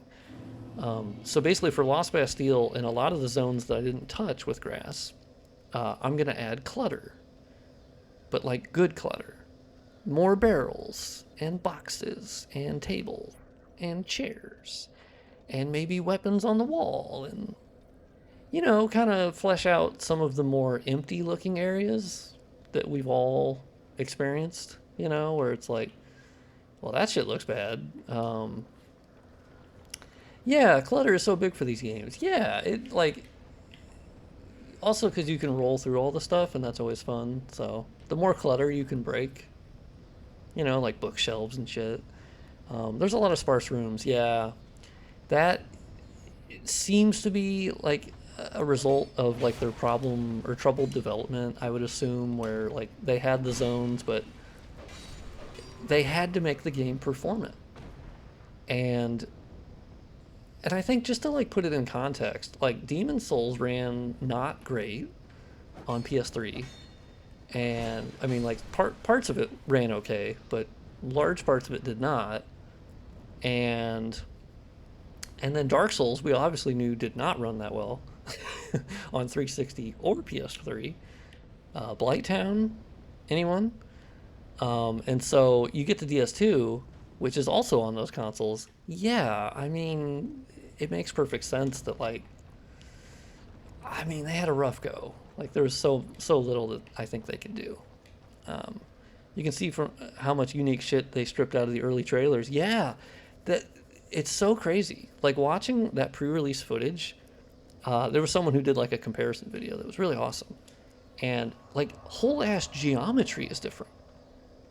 Oh yeah, there you go. Yeah, yeah, or the higher geometric count. Okay, if I had just read what you said, yes, that blew me away. Like they actually, it shows how much they had to do to make it performant. I'd be very curious to like, well, because even in the params, like I've been flying through those, and you'll see very specific ones just for E3, and I'm always like, okay, I'd like to, I want to see that. I want to see what the levels. I want to see, or wait, what am I doing? I keep forgetting where the fuck I'm going. I was lighting a torch. I knew that. Yes. Yeah, this was the only game in the series they made for PC first. Really? See, I wasn't a Dark Souls fan when this came out. I missed basically all of them, which I really regret. Um, but really, PC first? Because yeah, I know there's the DX9 vanilla version. I would be very surprised if it was PC first. Like that's just not their MO at all. Like at a minimum, I would assume they came out at the same time. But to be fair, I don't know. I was not around at that time, and I've never looked it up. Oh damn, my torch stopped working again. Yeah, that's a glitch I gotta look into. PC version came out a year later. That's what I thought. Yeah, yeah. Oh, do you mean they made the PC version before they made the Xbox One and PS4 versions of Scholar? Because I know, yeah, they made versions for those. But yeah, like the engine, that's one of the more interesting things about DS2 in that it has its roots in like the DS1 engine and obviously, you know, Demon Souls at that point.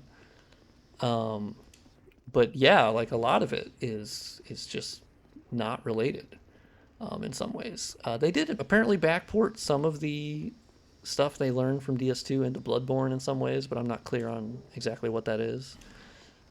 Maybe it's the way it handles ambient occlusion. I don't know. I really don't know. But yeah, I like so that's actually the thing. Like the fact that I was able to run all of my dynamic lighting changes that I've done and all the grass that I added, and the base rendering engine had no problem doing it. It was using 50% of the GPU, barely doing anything. It was fine. I very often hear that the game was initially developed for PS4, Xbox One, and was scaled back to a previous generation. Interesting. But even then, a lot of the pre-rendered demos that were debuted were playable on PS3 and ran fine and looked much better. That's so fascinating. Yeah, because you do wonder, because the time it was being developed, obviously at that point, the Xbox One and PS4, by their code names, were certainly known to developers, you know, because oh God, I love how this door creates the shadow. Ugh. Oh my God, it looks so good. But yeah, that's interesting. I could see that in the way of like how the timeline worked out, that they would have had a dev kit for the Xbox One, PS4, obviously much earlier than when they actually launched. Specifically because the PS4 came out in 2013, right? And so obviously, yeah, with Dark Souls 2 coming out in 2014, it is one of those awkward situations where you're like, all right, are you going to develop for that or support cross-gen? And yeah, they ended up doing cross-gen, but that'd make a lot of sense. Yeah, DS2 came out in 2014, Bloodborne in 2015. Also, by the way, can we talk about, for a second, how absolutely goated their 2014 to 2016 period is for From Software? I mean, come on. DS2, and then you do all the Scholar stuff, which was presumably a lot of work, and then you had Bloodborne, obviously having its own separate group. Yeah, exactly. They had simultaneous development as Miyazaki was working on Bloodborne, and DS2 was by a separate team. But yeah, like that's the thing. They had a high quantity of games, but also like legit bangers. Yeah, I mean, you would have to assume that crunch was fucking awful at the company at that point. And I think it still is bad.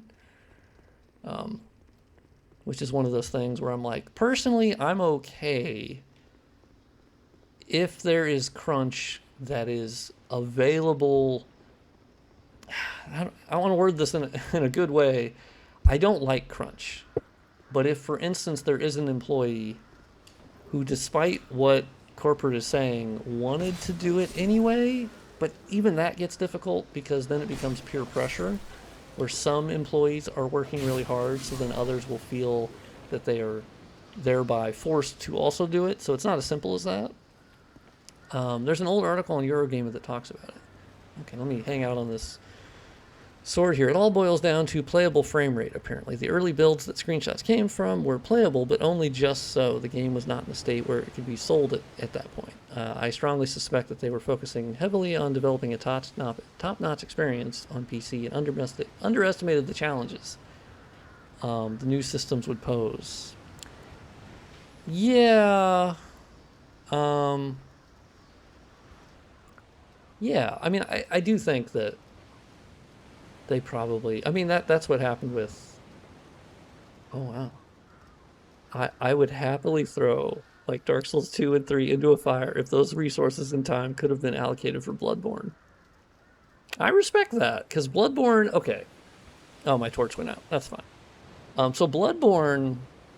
I was late to Bloodborne, even among my late to Dark Souls type thing. I always found it very dark and wet and I just was like, I don't like being in this world, And then I fell in love with it. Were there any meaningful graphics differences between Scholar and Vanilla? Because I never noticed it despite the bump from DX9 to DX11. I mean, as far as I know, I think they mainly focused on item placement and enemy placement.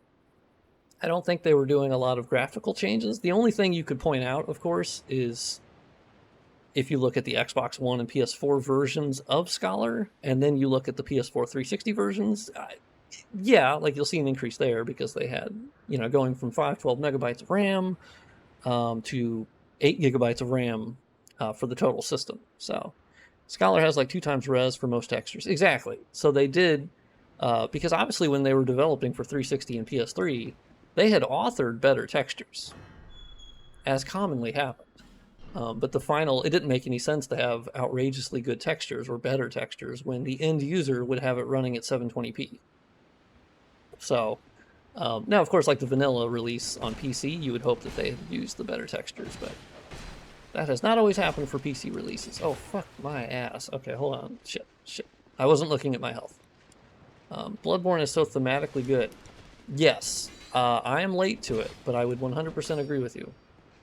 Bloodborne is honestly like the most well-executed vision of a game I've ever seen.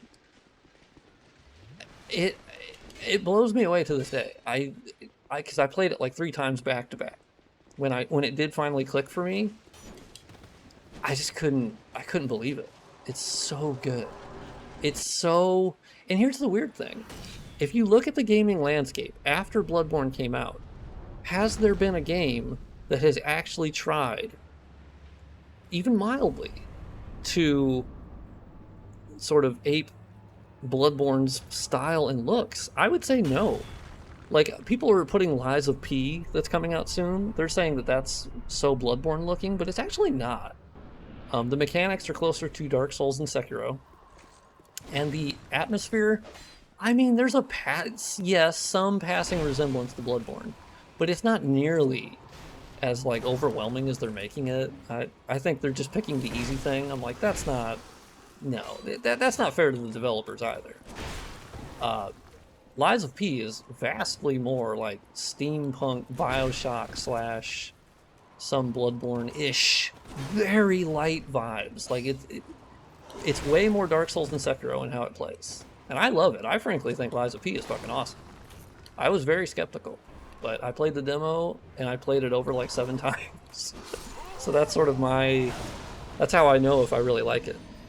I wish Bloodborne had a PC release. So that's the thing, is that Lance McDonald, who is of course the legend who did the 60 FPS patch for for Bloodborne, he found something interesting. I was watching one of his streams.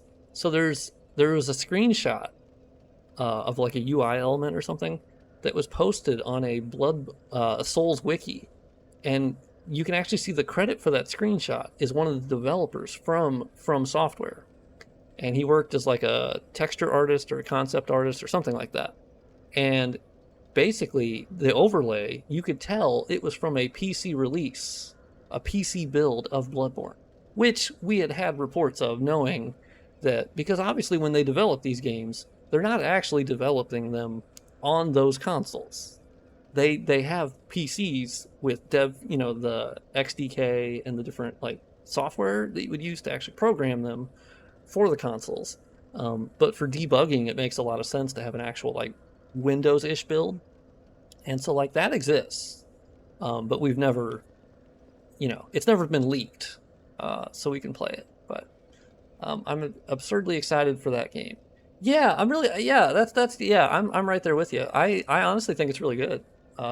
And they're changing some of the things that people found a little quirky about the demo. But I honestly had a fucking blast. I really did. And I wasn't expecting to. Because my experience with Souls-likes has been pretty bad. I usually just don't like them. Like Mortal Shell, fuck that game. I don't like that game.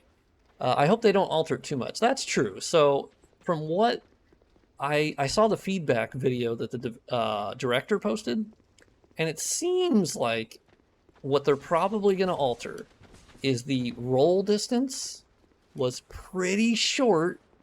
I did fill out a feedback form whenever I finished the demo like a shit ton of times, because they recommended everyone do a demo feedback form. And one of my recommendations was basically, if you're gonna do the similar system like Bloodborne, where if you lock on, it's a dash. If you don't lock on, it's a roll. Like that is from Bloodborne. And I think if you're gonna do it, have a similar roll distance to Bloodborne.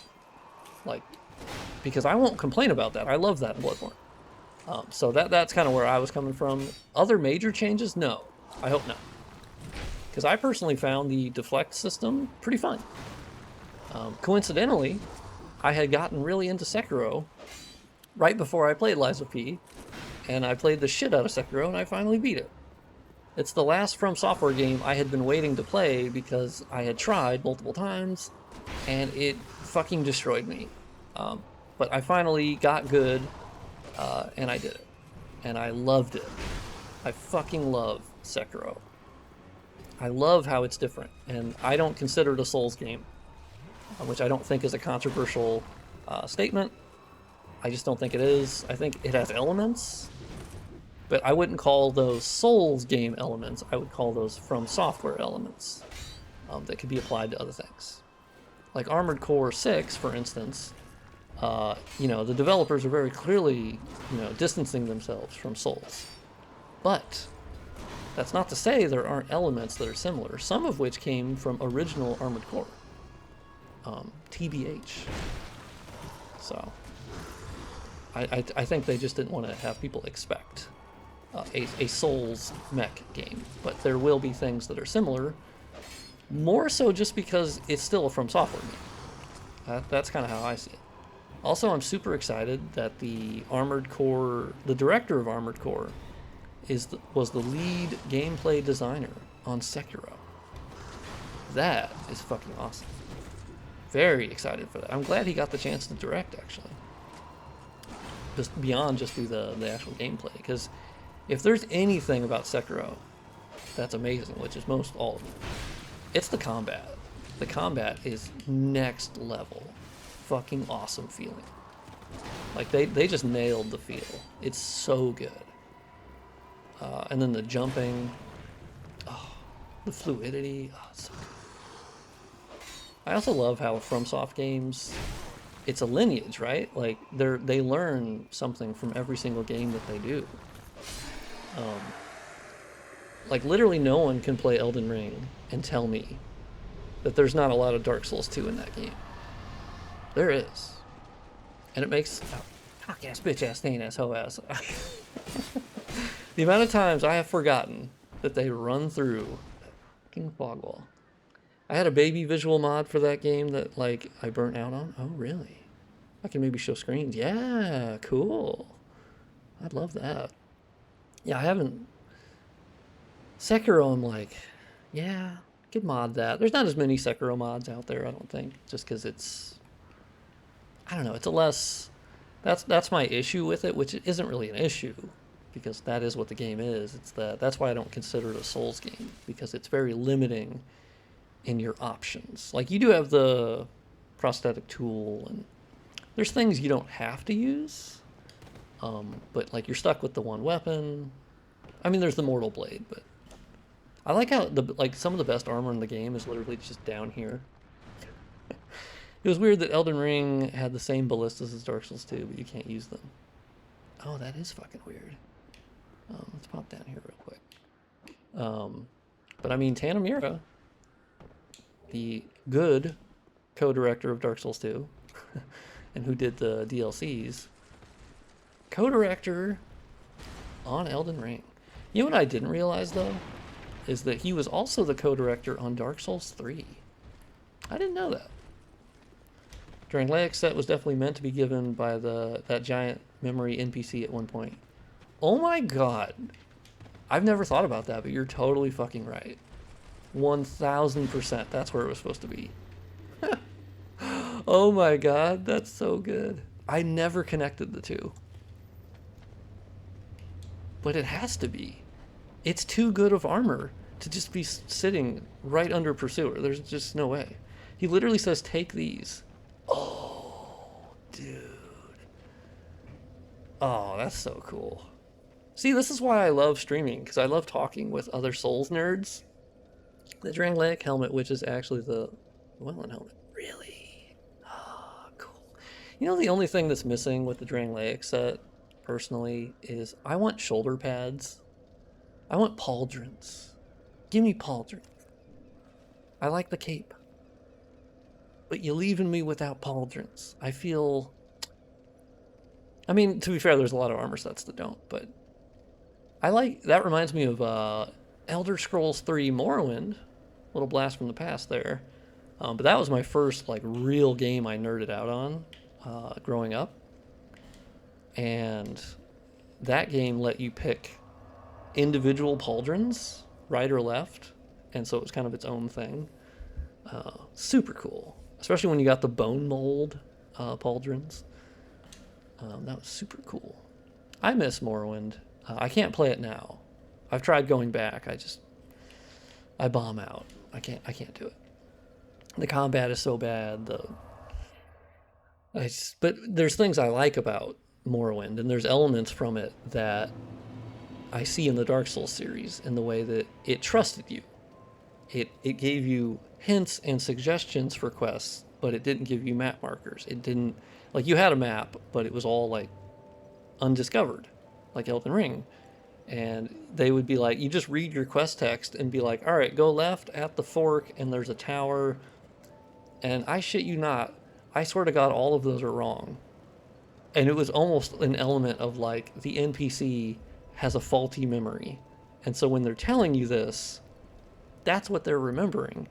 But it was usually a variation on that.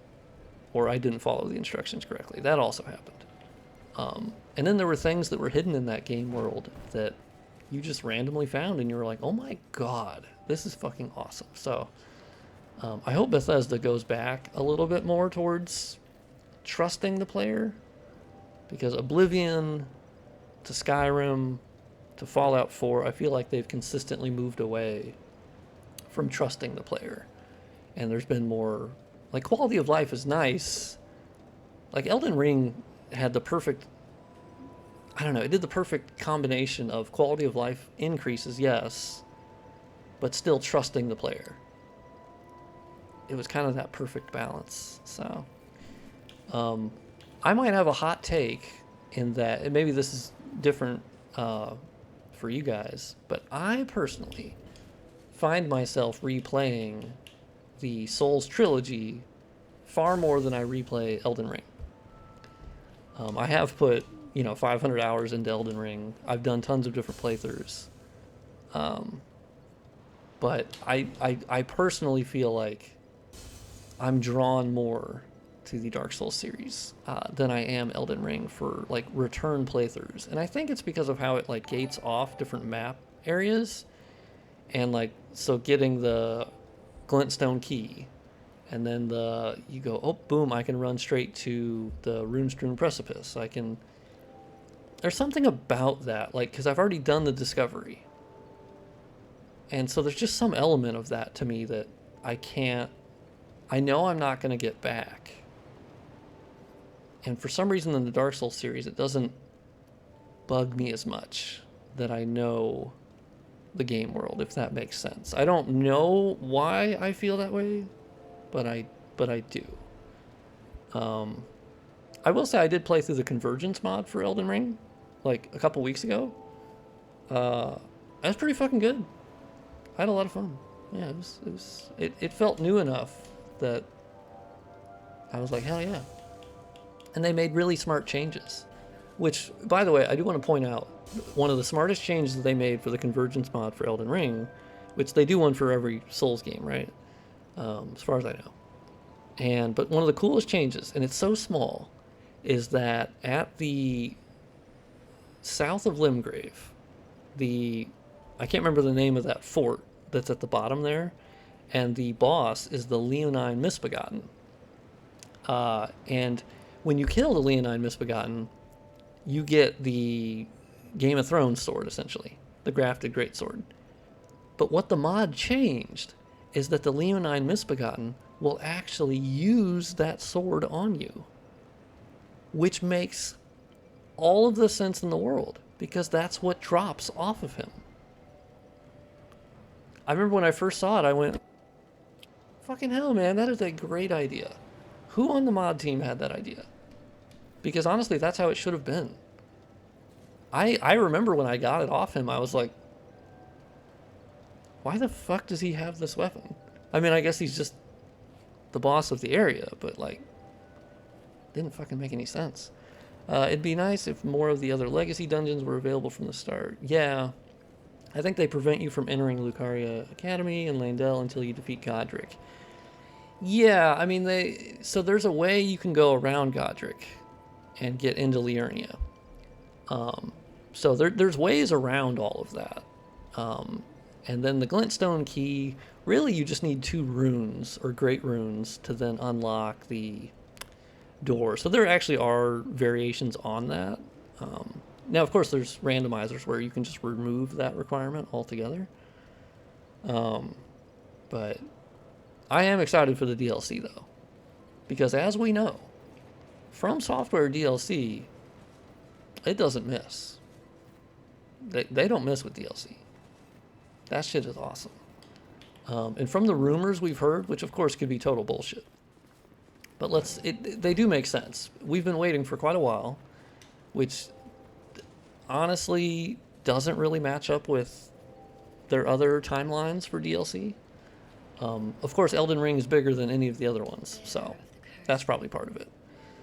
But, not to mention, Elden Ring came in pretty hot, and that's why some of the quest lines weren't even finished. The amount of routes in Dark Souls 1 and 2 are still the best. Available routes in 3 and Elden Ring are more limited. Yeah, that's true. 3... Like, so out of the trilogy, 3 initially, I loved it. I love all of them. I have to explain to people when I do rank them, I'm still ranking all of them like a 10 or above on a 1 to 10 scale. I love all of them. I'm addicted to all of them. But in my heart of hearts, if I have to rank them, it's tough. Like, I've put so much work into Dark Souls 2, and it still surprises people when I rank 1 and 3 above 2. 1, I think, is just iconic, and I think the thing that brings it above the other ones for me, in terms of how special it is the interconnected design. That, for me, is just... I have actually a... Well, it won't show on camera, but I have it back there. It's a full, like, 36-inch graphic design showing the Dark Souls 1 map from top to bottom, and it's all stacked on top of each other, and it's just so brilliant. It's so hard not to just be mind blown by those moments when you would come back up through New Londo ruins and then happen to be in Firelink Shrine again for the first time, and you're like, what the fuck? Are you kidding me? I spent like 3 hours going that way. And so those first times are just so cool. And so Dark Souls 2 obviously moved away from that, but they still gave you a lot of options initially. Of like, well, where the fuck do I... Well, there's down the hole. Well, I can go that way. Well, I can go that way. Well, I can go towards Shaded Woods, but I can... And so, yeah, Dark Souls 3 funneled you more into just like 2 different ways. More or less. And I didn't... And there are areas in Dark Souls 3 I just hate. And to be fair, Dark Souls 2 has those areas too. Maybe I'll just keep going Vigor. Well, hold on. Let me dump some into ADP, because we got the Rune Sentinels coming up. That's pretty fucking bad. It'd be nice if there were more legacy. Yeah. DS3 was like a roller coaster, linear but with exciting bosses. Yeah. Okay. So for me, I rank DS3 higher than DS2 for me personally, because I do think it had absolute bangers of boss fights. The second half of DS3, including the DLC. But even if you don't include the DLC, I think the second half is amazing. And it just really ramps up. But the DLC, the Ringed City, and the lore of Dark Souls 3, come on. The entire world collapsing in on itself, all different timelines in time itself.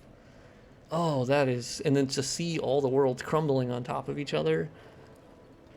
I can see why Miyazaki came back to do more with Dark Souls. I don't agree that he was somehow dragged back because of Dark Souls 2. That's bullshit. That's just pure bullshit. People can make that shit up if they want, but that's dumb. Because first of all, Dark Souls 2 has had fucking awesome reviews when it came out. People are acting as if it was hated when it came out. It wasn't hated then, and it's not hated now. There's just a certain very vocal minority that are still a little salty. And I was one of those for a while, until I actually fucking played it. Yeah, exactly. Like, Miyazaki does what Miyazaki wants. So, fuck that explanation. That's unfair to Dark Souls 2. That's just stupid. I don't like that at all. And obviously now no one can say any of that for any of the future projects, because he's the goddamn CEO. So he's gonna do what he wants. Personally, I think he'll return to Yharnam. I think he will. There's so many more stories to tell in Bloodborne. There's just no doubt in my mind. I think he's coming back for that. I don't know when, but I think he is. He came back for Dark Souls. With how fleshed out Bloodborne is, I just can't see him never touching Bloodborne again. I don't know. It doesn't add up. It just doesn't add up to me. Let's run this way. Would you want Bloodborne prequel or sequel? That's a good question. Oh, I am fat rolling? Goddamn Drangleic armor. Yeah. Shit. Oh, I'm gonna be zombie woman. Ooh, I like that question. I think my preference would be sequel, just because of his work on DS3 and how amazing that continued the lore for me. Like, so. But then again, to get Miyazaki back, because he does like to try new things. Like, I totally understand that. And a prequel, well, they haven't done a prequel yet of any sort, really. I mean, yeah, that would be interesting. I obviously, here's my rule for From Software games. I basically say, Miyazaki, tell me how much money and tell me where it goes. That's it. I have a very simple rule. Oh my god. Oh yeah, let's light this bonfire. This will make a, oh, look at that lighting difference. I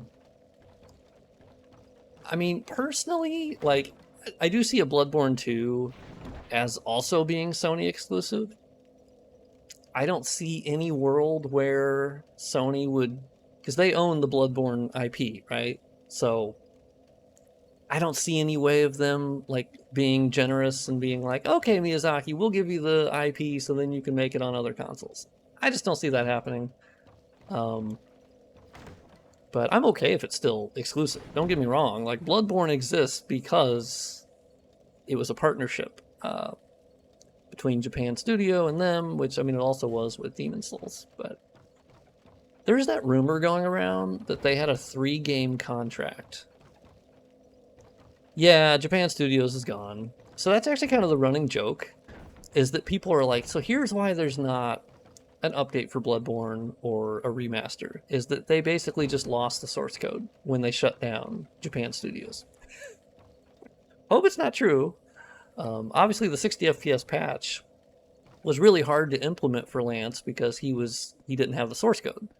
It would have been like a 2-second patch had he had the source code. So anyone saying that, like, oh, Bloodborne has really complicated code, no, that's not. It's not to say there aren't quirks. Well, yeah, sure, but if Lance can do a 60 FPS patch by reverse engineering and changing things very specifically and laboriously, oh yeah, no, the code's fine. Ooh, so these guys did update their loot tables. Good.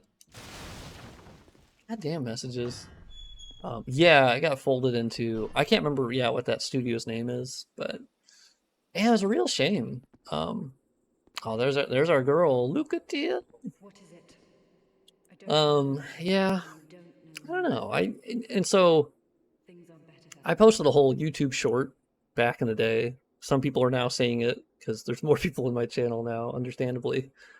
Where I talked about like the Bloodborne remake. I do personally think it's going to be a remake. And there's good evidence for that. Like, they did the Demon Souls remake. That's most of the evidence that you need. They owned that IP. It became a fantastic showcase for the PS5. Bloodborne remake, that's another IP they own. And guess what genre of games has never been more popular now with Elden Ring coming out in 2022? Souls games. So there's literally no reason for Sony to not do it. And like, Sony's not dumb. Like, yeah, they don't talk about it. Yeah, they don't mention it. But there's a reason for that. They're waiting for the right time to do it. Probably the 10-year anniversary. Which, shockingly, I hate to think about it, but we're close. And we're getting there. God damn it, I didn't mean to do the bitch slap. Every day I pray for Demon Souls remake on PC. Me too. Me too. Well, now here's the good thing. We have good news about that. Because the NVIDIA leak that happened, I think it happened in like 2020. It was like the NVIDIA GeForce Now leak. And it leaked basically all the PC ports for the PlayStation games. And other games too. and every single one of them have been true so far. So we've gotten every PlayStation port that it said we would get. And Demon Souls PC was on there. So, and it's also, funny that we're talking about it at this moment, because the very recent game that got a PC port, I think, was the Ratchet and Clank game is getting the PC port. And Sony themselves said, basically, usually it'll be within 3 years. It'll be either 2 to 3 years later that we'll get a PC port of whatever exclusive. And guess where Demon Souls is on that scale? It's almost at its 3-year anniversary. So I would bet good money that it's coming. And when it does, the Souls modding community is going to go bananas, because I am curious of what their file system will be, because I know they obviously use the underlying logic of the original Demon Souls to maintain parity in that way. Visually, it's obviously completely their own rendering engine in-house, which I love. Because honestly, Demon Souls PC is still one of the best looking games today.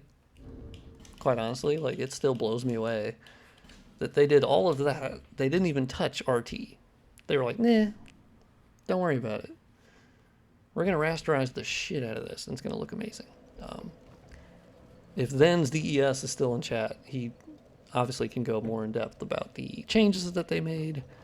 I personally don't think that they're sacrilegious or horrible changes. I think there were some weird ones for sure. Like the OST, they updated quite a bit. I think most of it works pretty well. They did change the atmosphere in some zones. Like Latria is kind of weird now, and it's like it has music playing or someone singing, whereas in the base game, it was more creepy, and so they kind of changed that. I didn't like that.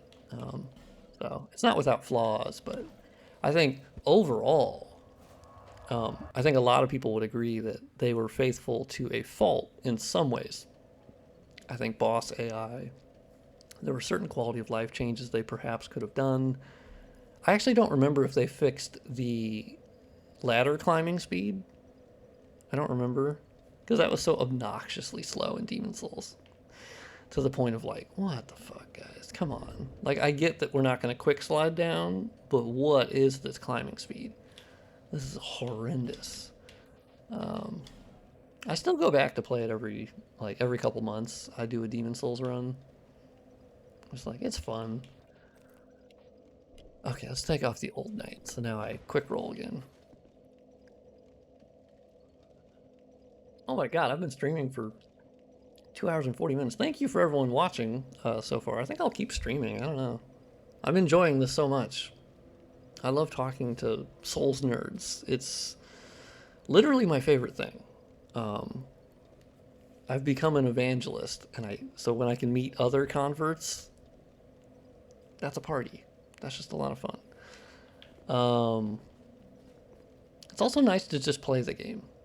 I'm not modding it right now. It's nice. I've been staring at numbers and essentially spreadsheets for countless hours. But I also love the work, so I don't know. It's a mixture. Okay. Oh, so Lost Bastille. I've mentioned this in the other streams. Lost Bastille has one of the most infamous shit-ass textures of all time. And it's at Sinner's Rise. And it's at that ledge before you go down the elevator where, the soldiers are at. And you go outside, down, and there's where the stairs just drop off. And there's that wall that is just the shittiest low-res texture. And the weirdest thing is it doesn't make any sense, because it doesn't match the rest of the building. The other three sides look great. They look like the other Lost Bastille textures that are crunchy and good looking. And so that one to me always just baffled me. Where I'm like, what? What was it? Shit, this is really bad. This is really bad. Why did I come from this way? This is a really bad way to come. I shouldn't have. Hey, don't be like that. Well, hey, I got rid of the dogs. Wait, did he blow up his own barrel? Damn it. Son of a bitch. Yeah, I can't see. I legitimately, I cannot see character light going back on. Thank you very much. No, I love, so these are, so I'm not overriding any textures right now. Wait, did that blow, did he blow up the wall? Fucking bitch ass mother. He did not. Fuck. Dude, you guys are, y'all are killing me here. What am I doing here? I get aimless at this moment where I'm like, what should I be doing? Oh, ow. Woo! I just want to get that bonfire with McDuff. Oh shit, I ran out of... Oh no. No, I really like a lot of the base texture work of the game. Like these Lost Bastille 2K textures by default, like they look crunchy. They look real good. It's the only reason why my texture pack looks any good. Because an upscaler, you know, like if the base texture is dog shit, then it's just going to be upscaled dog shit. That's, this is the one that has a flip normal. Oh no. Come on, From Software, what are you doing? What are you doing? Yeah, there's a lot of little quirks. I mean, that's what I've been finding as I'm going around editing lights, that there are whole ass light fixtures that just didn't have light sources. Or their mesh was stuck in a wall and you could only barely see it. And it wasn't an artistic choice. It was just, when it was placed, it got moved into the wall mesh for whatever reason. So, Grave of Saints, or no, it was Undead Crypt. I had to fix quite a few there, and I was like, all right. I mean, I don't blame them. They had a tough development, so. I get so aimless in Lost Bastille. I need to just go back to the other bonfire and then just come from that way. Oh, I don't have a, oh, fuck it. I only have 4,500. Woo! I know there's that door down there, but I've never been able to hop in it.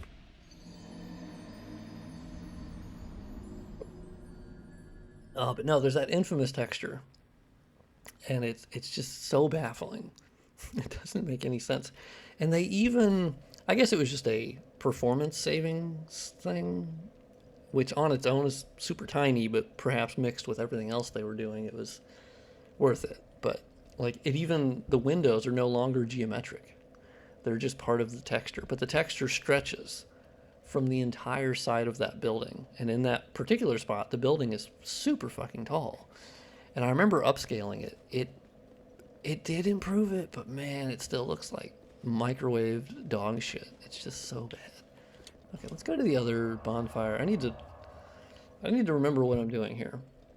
I am going here to get to the Lost Center, but to do that, I need a fragrant branch of Yore. I think. I might be forgetting. No. Hold on. The wheels are turning. I'm remembering. Okay, so let's get the McDuff bonfire. I want that bonfire because he infuses things. I mean, not that I'll probably do that on this character, but I need McDuff. He's rude to me. To be fair, McDuff is rude, but you know, that's fine. I'm okay with him being rude. Everyone in Dark Souls 2 is rude to you. Well, except for Waifu. She's nice. Oh yeah, I can go in here too. I know there's... I know Pursuer's gonna be up in this bitch. Bitches. Okay. This is real bad. That's real bad. Real bad. No. And I also don't want to explode the things.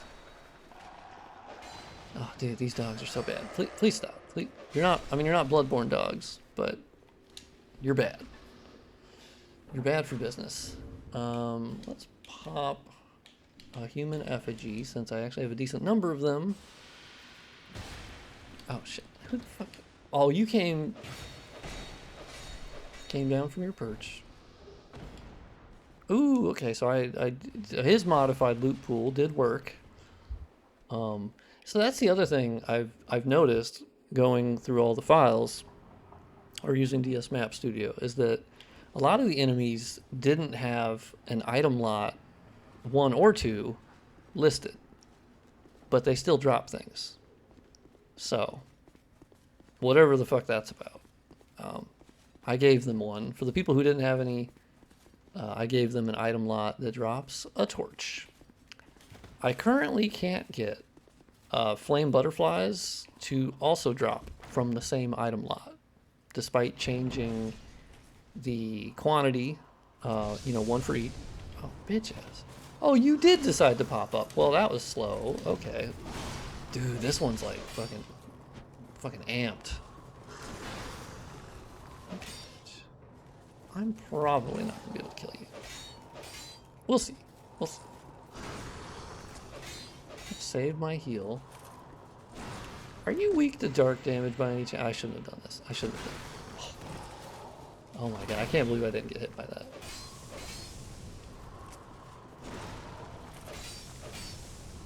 Alright, alright. Oh, no. Don't be like that. Don't be like that. Don't.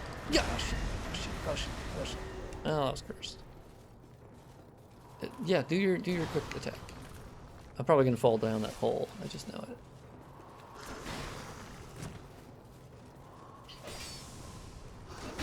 Oh, I knew I was gonna get whacked by that one.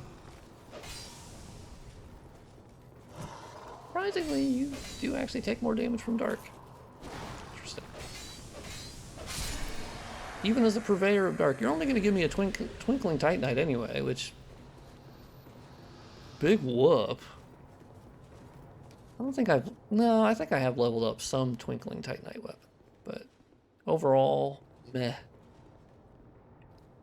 I will say my texture mod definitely improved a lot of these pretty shitty looking ones. It's just, ugh. Okay, so equipment. Oh, fuck. Homeboy. Just be hanging out. I should be able to backstab you. I know you're big, but like, you know. Oh, I'm so happy that they're dropping torch.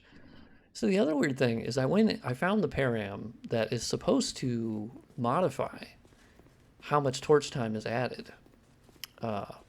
Weirdly, they actually had different versions of torches. They had a 8-meter one, a 16-meter one, and then like a 30-meter version of, I guess, just different luminance or something. And seemingly those are just not used. I don't know. But anyway, I changed the base one to basically, and they did it like in 300, 600, and 900 something, some number. But anyway, I doubled it, and it did not add 10 minutes of torch time. So I don't know. That could have just been a leftover param file that doesn't have, oh, did anyone else see the YouTube video / Twitter post by Moonlight Ruin where he fixed this little thing? Because this is just bullshit. Let me walk back across, okay? Let me walk back across. That sucks. I don't get it. I don't like it. Why are you locking me into this? That's stupid. So, and he was like, "Oh, I bet some people think this is like blasphemous." And I'm like, it's just a good change. That reminds me of the Secret of Fire 1.0 or whatever version they were on. I know they're working on 2.0, which I'm very excited about. No, in that one they fixed. Oh, don't be like that where you don't blow up. Hey, I thought when I whack it with my sword, it...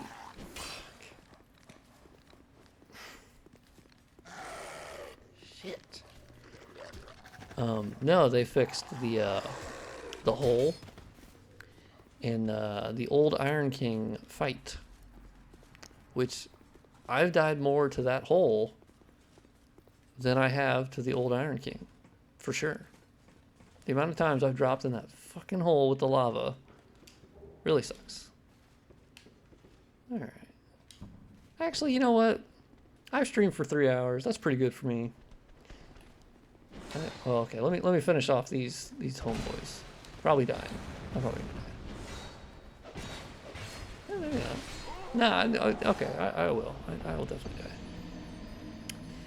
Well, anyway, I really appreciate everyone who's tuned in, who's been in the chat. That's super cool. I do have a tentative stream schedule. I did take a week off inadvertently.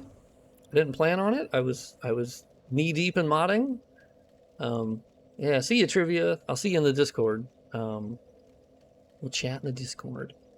But yeah, usually it's like Monday, Wednesday, Friday. I'd like to stream on those days at like 5 or 6 p.m. Central Standard Time. So if you'd like to tune in for some of those, cool beans. I'll be doing the same stuff, basically. I'll probably throw in Dark Souls 3 every once in a while, Dark Souls 1. Demon Souls RPCS3 stream. Pretty cool. Maybe once I find out how to mod it visually. So, we'll see. But anyway, thank you for tuning in. I've had a grand old time. Really have. Probably my best stream so far. I've just had a lot of fun. So anyway, be nice, be kind, have a wonderful day. Hopefully tomorrow is sick nasty for you in a good way. And hopefully you don't go hollow, you know? Let's not go hollow. We don't like that. Hollowing's bad. But we all want to become beef jerky men and women. I aspire to that. Alright. See you later, guys.